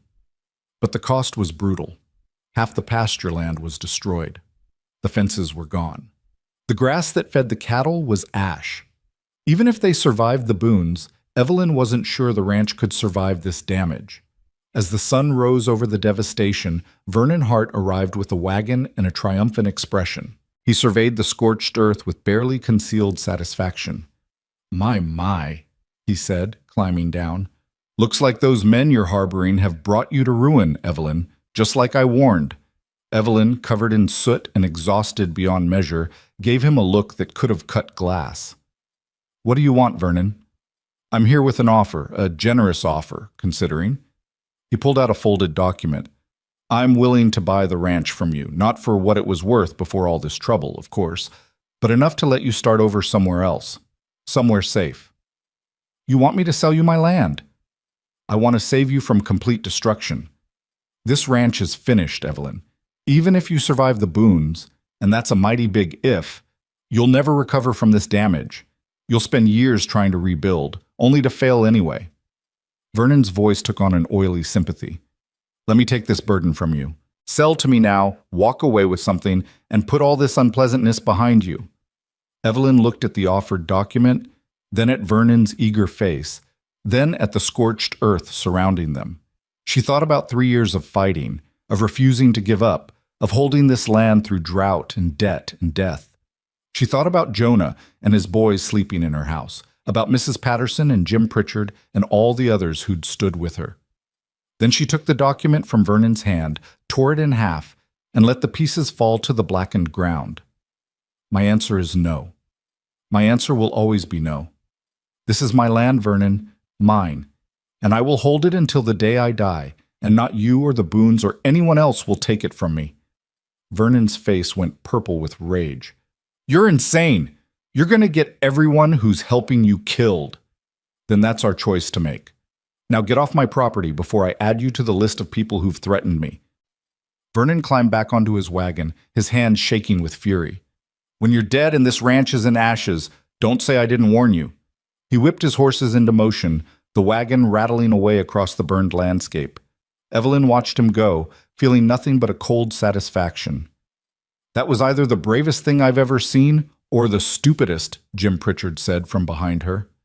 "Probably both," Evelyn admitted, "but I meant every word." The next morning brought unexpected reinforcements. Evelyn was checking the damage to the barn when she heard wagons approaching, not 1, but 4. She grabbed her rifle out of habit, then lowered it as she recognized the faces. Henry Walsh, from the general store. Old Jim Pritchard's neighbors, the Morrison family. Sarah Chen, who ran the boarding house in Bellwood. Even the blacksmith, a massive man named Thomas Ironwood, who rarely left his forge for any reason. They came bearing supplies, lumber, nails, food, water barrels, ammunition. They came bearing news. Vernon had tried to rally the town against Evelyn, but his transparent attempt to profit from her troubles had backfired spectacularly. Most of Bellwood, it turned out, didn't appreciate outsiders burning down their neighbors' ranches. "We figured you could use some help rebuilding," Henry Walsh said, directing his workers to unload. "And maybe some extra guns if the Boones come calling again." Evelyn felt her throat tighten with emotion. "Henry, I can't ask you to risk—" "You're not asking, we're offering." Henry's normally cheerful face was grim. "Those bastards burned land that's been in production for 15 years. They shot at homes where families sleep. That's not just your problem anymore, Evelyn. That's everyone's problem." Sarah Chen approached, her arms full of blankets. "We also brought supplies for the babies. I heard you've got twins here. They'll need proper bedding and clothes if this keeps up." "Thank you," Evelyn managed. "All of you, I don't know what to say." "Don't say anything," Thomas Ironwood rumbled in his deep bass voice. "Just point us toward what needs fixing and we'll fix it." Over the next 3 days, the ranch transformed again. The reinforcements from Bellwood worked alongside Evelyn's original defenders, rebuilding fences, clearing burned timber, creating fire breaks that would prevent another grass fire from reaching the buildings. They worked with the efficiency of people who knew that time was running out, that the next attack would likely be worse than the last. Jonah worked among them, no longer an outsider, but part of the community. Evelyn watched him teaching Daniel Pritchard how to calm skittish cattle, saw him sharing lunch with Henry Walsh, heard him laugh at one of Thomas Ironwood's terrible jokes. He was becoming part of the fabric of this place, these people.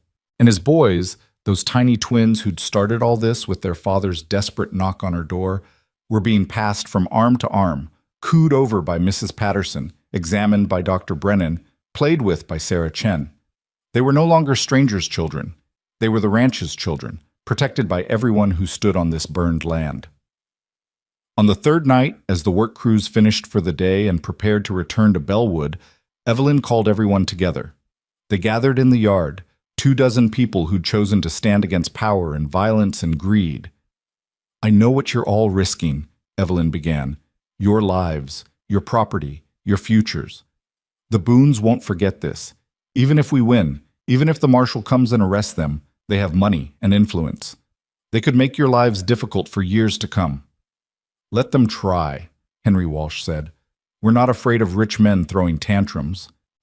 "But you should be afraid of rich men with guns," Evelyn continued, "because that's what's coming. Garrett Boone is wounded and humiliated. His father's reputation is being questioned. They're going to come at us with everything they have, and some of us might not survive it."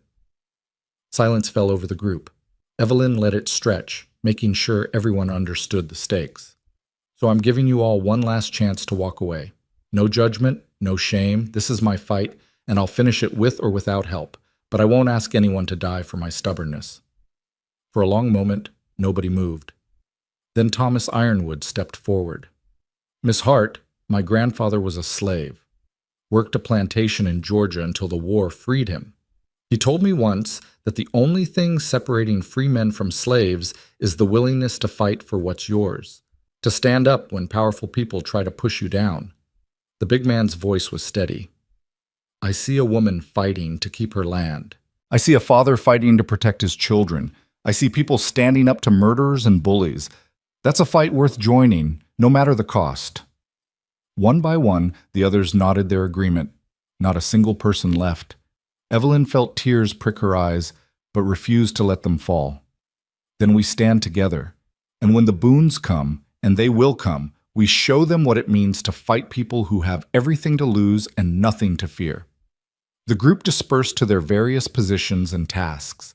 Jonah approached Evelyn as she stood alone in the yard, looking at the burned landscape that was somehow still hers. "You know they're coming tomorrow," he said quietly, "or the day after. Garrett won't wait long to respond, not after we humiliated him." "I know. And you know that even with all these people, we might not win. The Boones have more men, more guns, more resources. I know that too." Jonah was quiet for a moment. "So why are we doing this? Why not take Vernon's offer, sell the land, and disappear somewhere they can't find us?" Evelyn turned to look at him. "You remember that first night, when you knocked on my door and asked to sleep in the barn? Of course. I almost said no. Almost sent you away because it was safer, easier, less complicated. And if I had, I'd still be here alone, eating supper by myself, talking to ghosts, waiting to die. She paused. You gave me a reason to fight, Jonah. You and those boys. You reminded me that some things are worth the risk. Even if we lose? Especially if we lose. Because at least we'll have tried. At least we'll have stood for something. She smiled sadly. Thomas used to say that how you face death matters more than when it comes. Better to die fighting for what's right than live forever on your knees. Jonah reached out and took her hand, a simple gesture, but weighted with meaning. Then we fight. Together, no matter what comes. Together, Evelyn agreed. They stood there in the gathering darkness, two people who'd found each other by accident and chosen each other by design, and waited for the storm they both knew was coming. The storm arrived the next afternoon, but not in the form they expected. Instead of Garrett Boone and his hired guns, a contingent of official-looking men rode up the main road flying a federal flag. At their head was a lean man in his 50s wearing a marshal's badge and carrying himself with the authority of someone who didn't need to prove anything. "Miss Evelyn Hart?" he called out as he dismounted. Evelyn stepped onto the porch, rifle held casually but ready. "I am. Who's asking?" "Federal Marshal Robert Hayes out of San Antonio. I received your letter 3 days ago. Came as fast as I could." Relief flooded through Evelyn so powerfully she nearly staggered. The messenger had made it. Help had arrived. They weren't alone anymore. "Marshal Hayes, thank you for coming.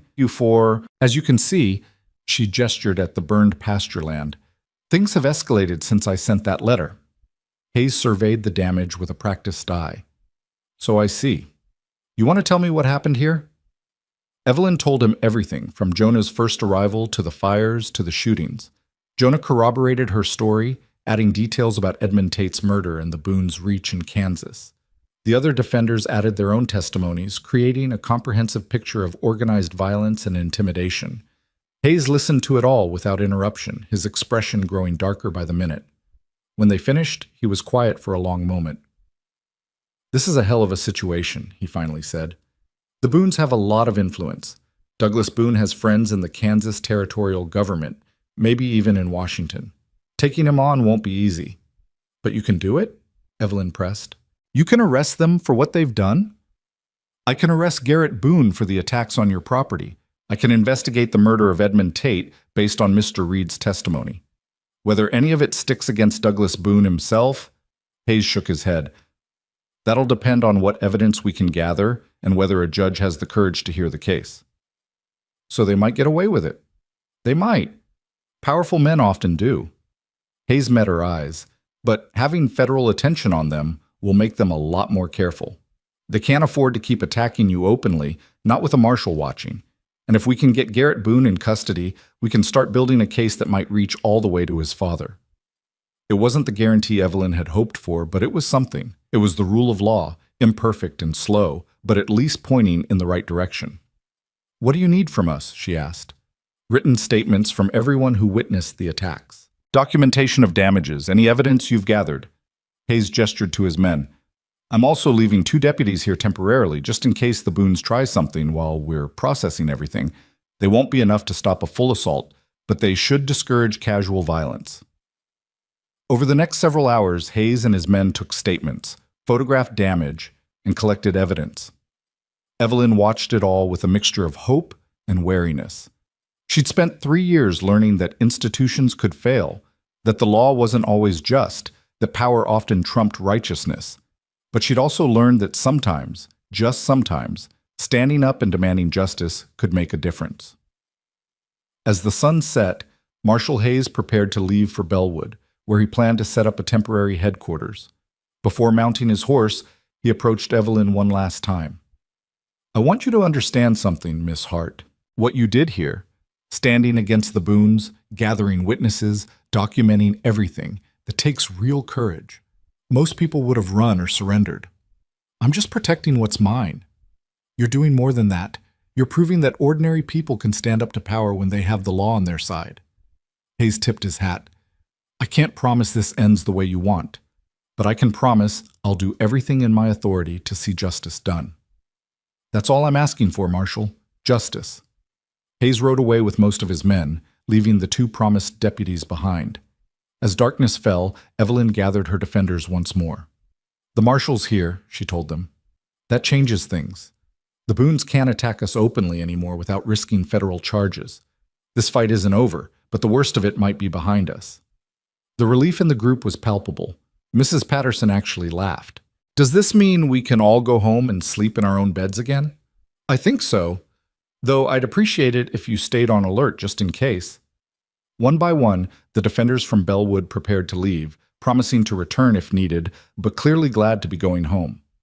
Jim Pritchard and his sons were the last to go, and Jim clasped Evelyn's hand firmly. You did good, Evelyn. Thomas would be proud. Thank you, Jim, for everything. That's what neighbors do. We stand together.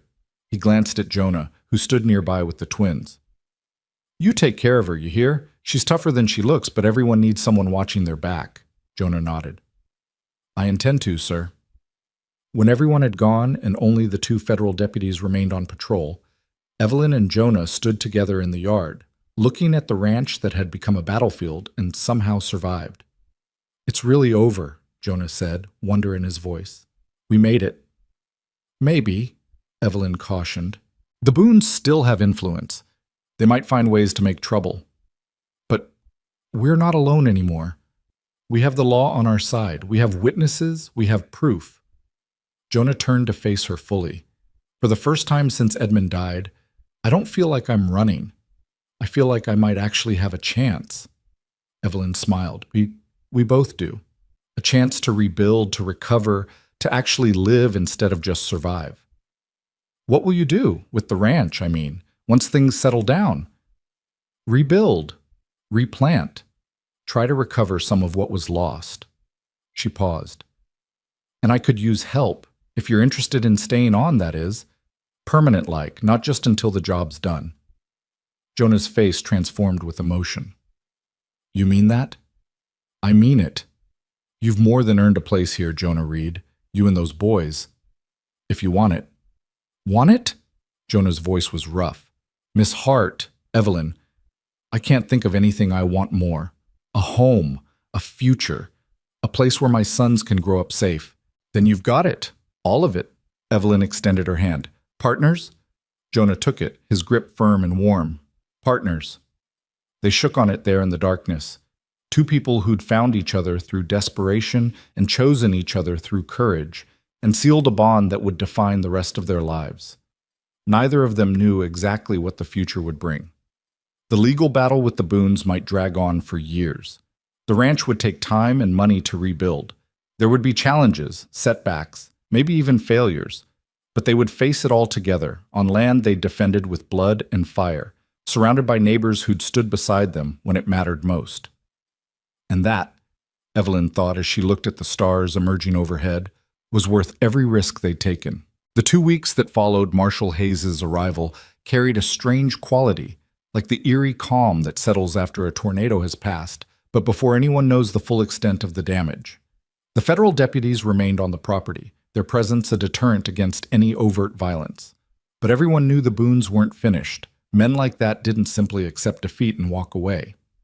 The first indication of their new strategy came when a lawyer arrived from Kansas City, a slick-suited man named Richard Caldwell, who represented the Boone family interests.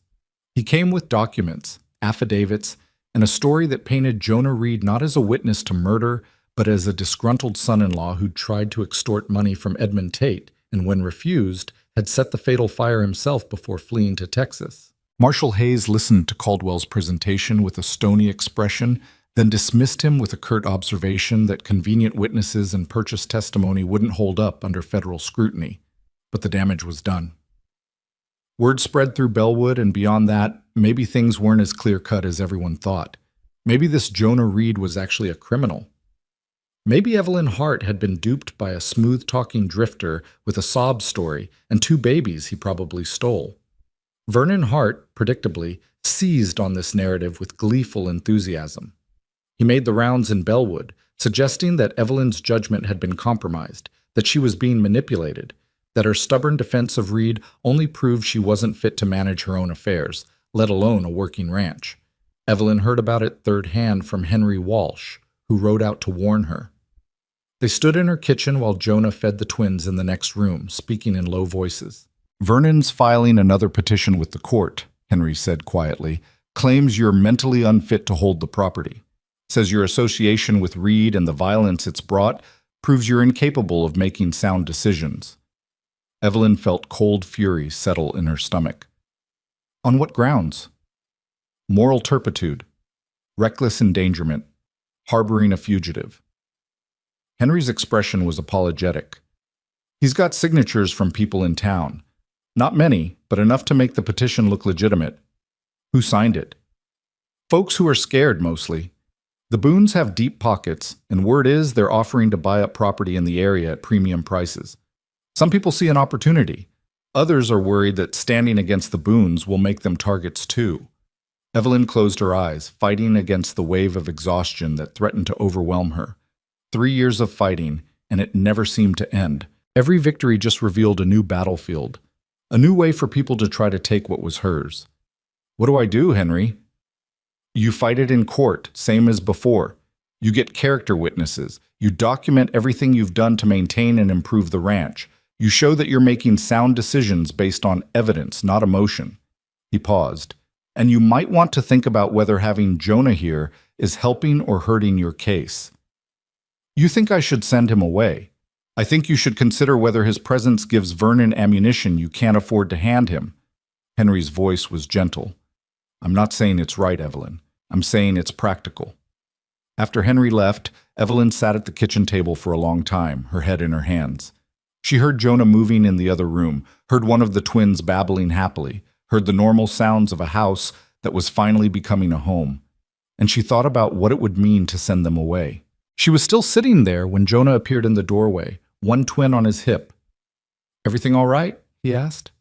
Evelyn looked up at him, this man who'd knocked on her door asking for nothing more than a barn to sleep in, and felt something crystallize in her chest. A decision, a choice, a line in the sand.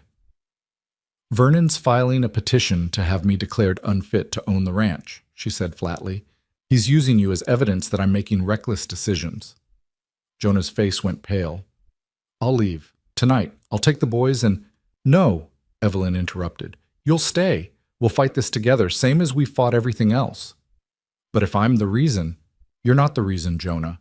Vernon is the reason. His greed is the reason.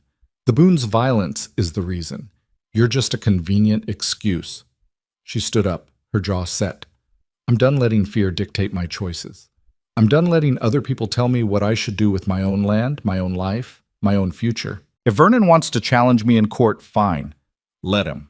But I won't give him an easy victory by backing down now."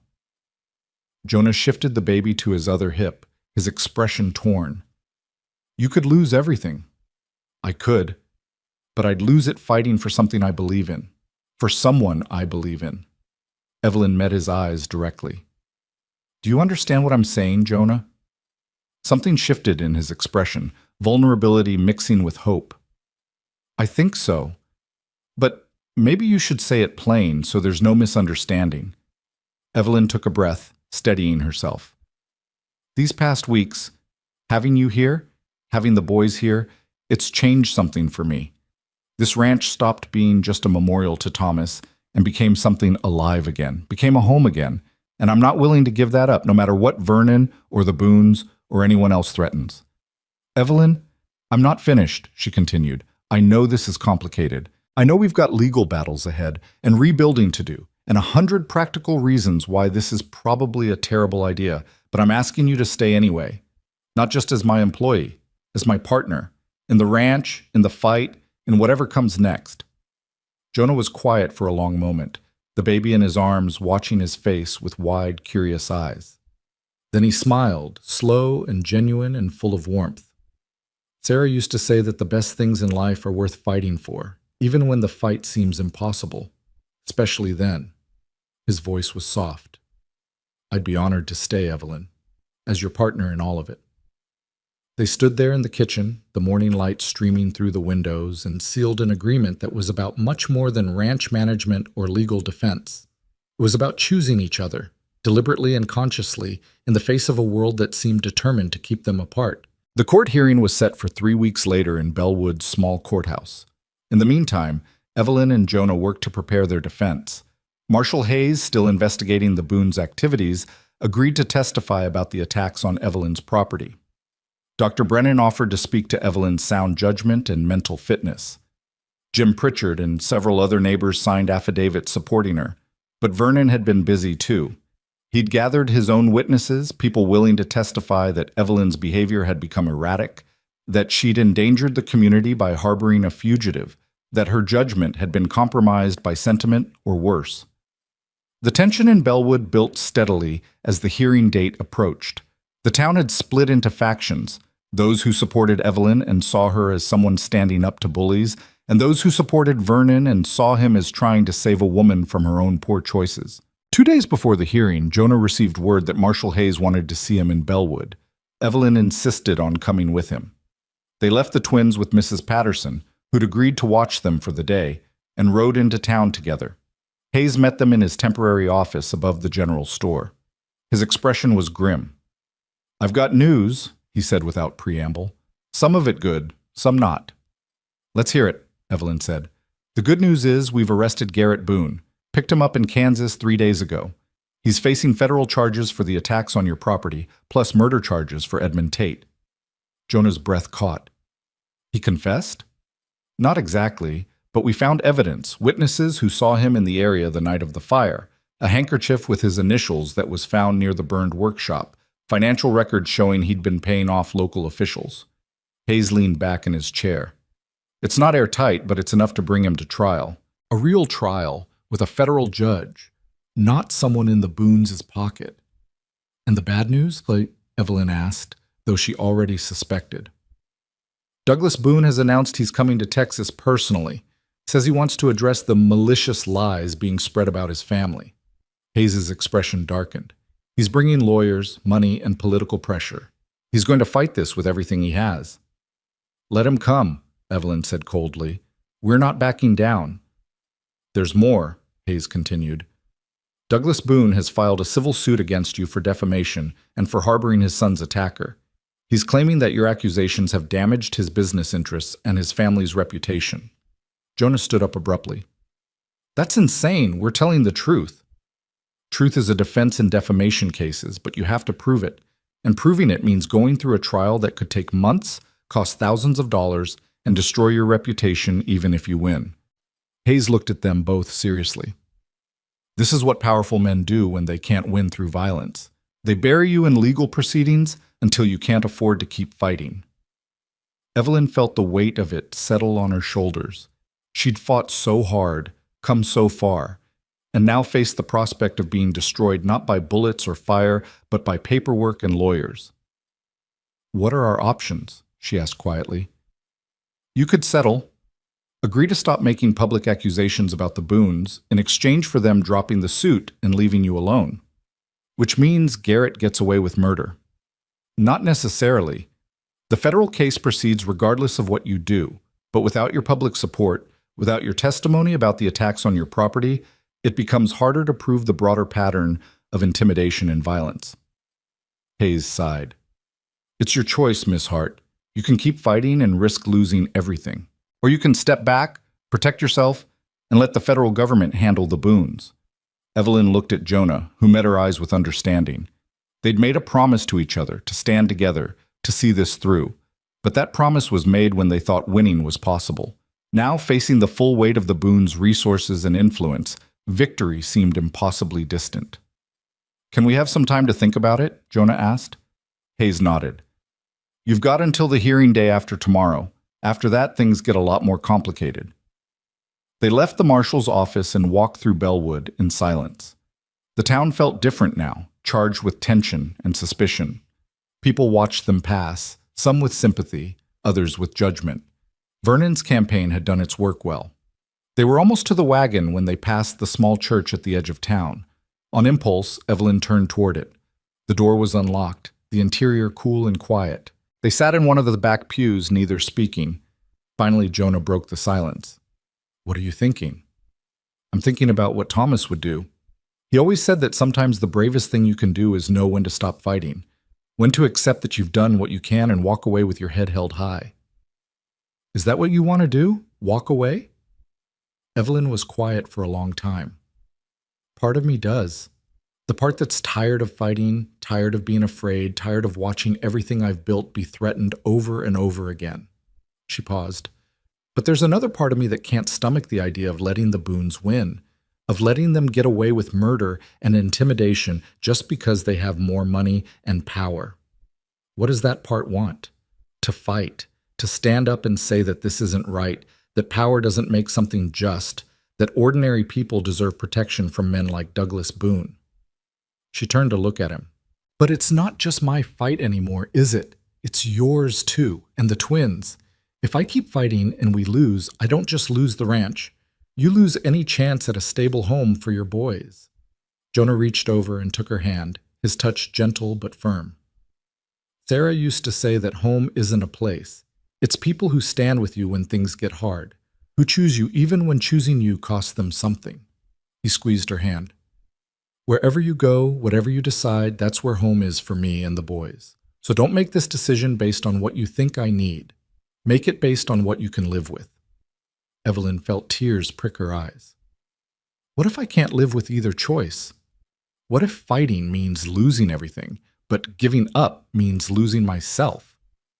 "Then maybe there's a third choice we're not seeing yet." They sat in the quiet church for another hour, talking through options, possibilities, scenarios. And slowly, a plan began to take shape. It was risky, maybe even reckless, but it might just work. The hearing day arrived with clear skies and oppressive heat. The small courthouse was packed with spectators. It seemed like half of Bellwood had turned out to watch Vernon Hart try to take his sister-in-law's ranch. Evelyn sat at the defendant's table with Jonah beside her, both dressed in their best clothes. Across the aisle, Vernon sat with his lawyers, looking smugly confident. In the gallery, she could see supporters and detractors mixed together. Mrs. Patterson and Dr. Brennan in the front row, Henry Walsh a few rows back, strangers whose faces she didn't recognize, but whose presence suggested they'd come to watch the spectacle. And in the very back, arriving just before the proceedings began, was Douglas Boone himself. He was a large man in his 60s, expensively dressed, with cold eyes that assessed everything and everyone like property to be acquired or obstacles to be removed. He didn't acknowledge Evelyn or Jonah, just settled into his seat with the confidence of someone used to getting his way. The judge, a weary-looking man named Harrison Crawford, called the court to order. Vernon's lawyer stood to present their case, laying out a narrative of Evelyn's supposed mental instability, her reckless harboring of a fugitive, her irresponsible decisions that had brought violence to a peaceful community.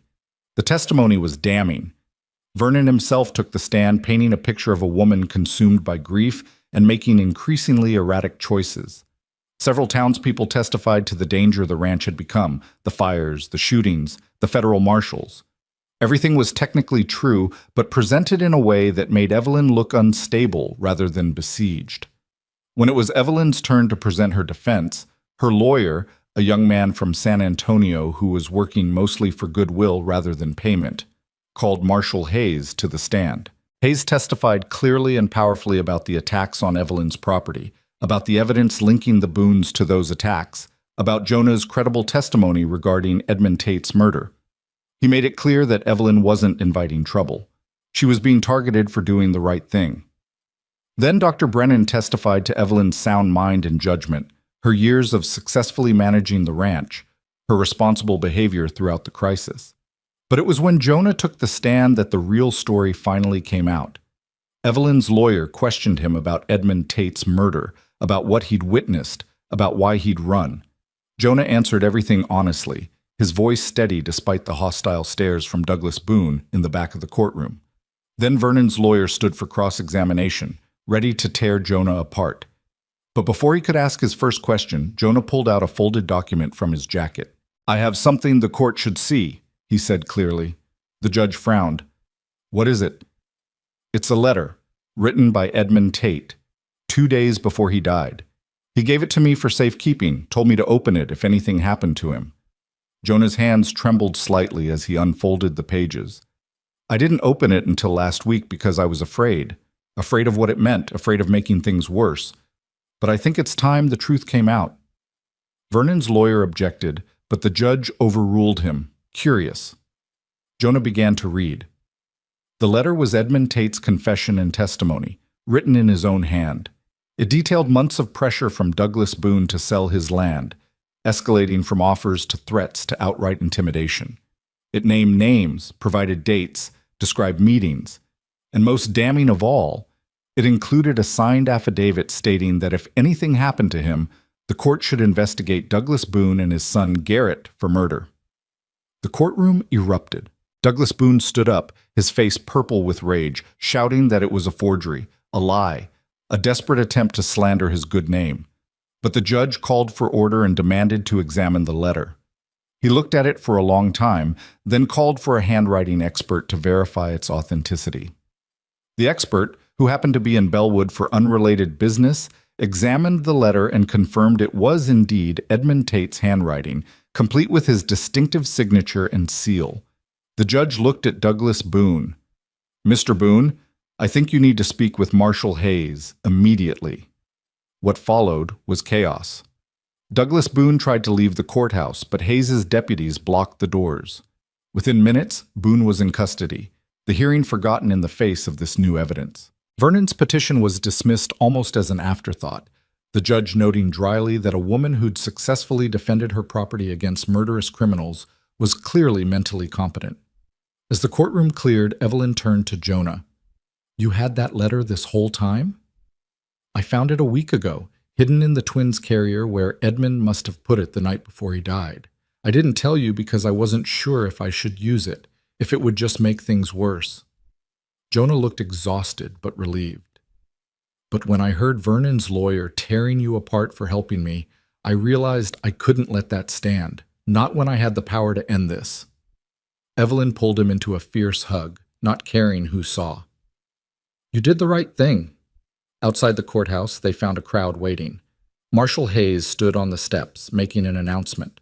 Douglas Boone was being charged with conspiracy to commit murder, intimidation of witnesses, and a host of other federal crimes. Garrett Boone's trial would proceed with his father beside him in the dock.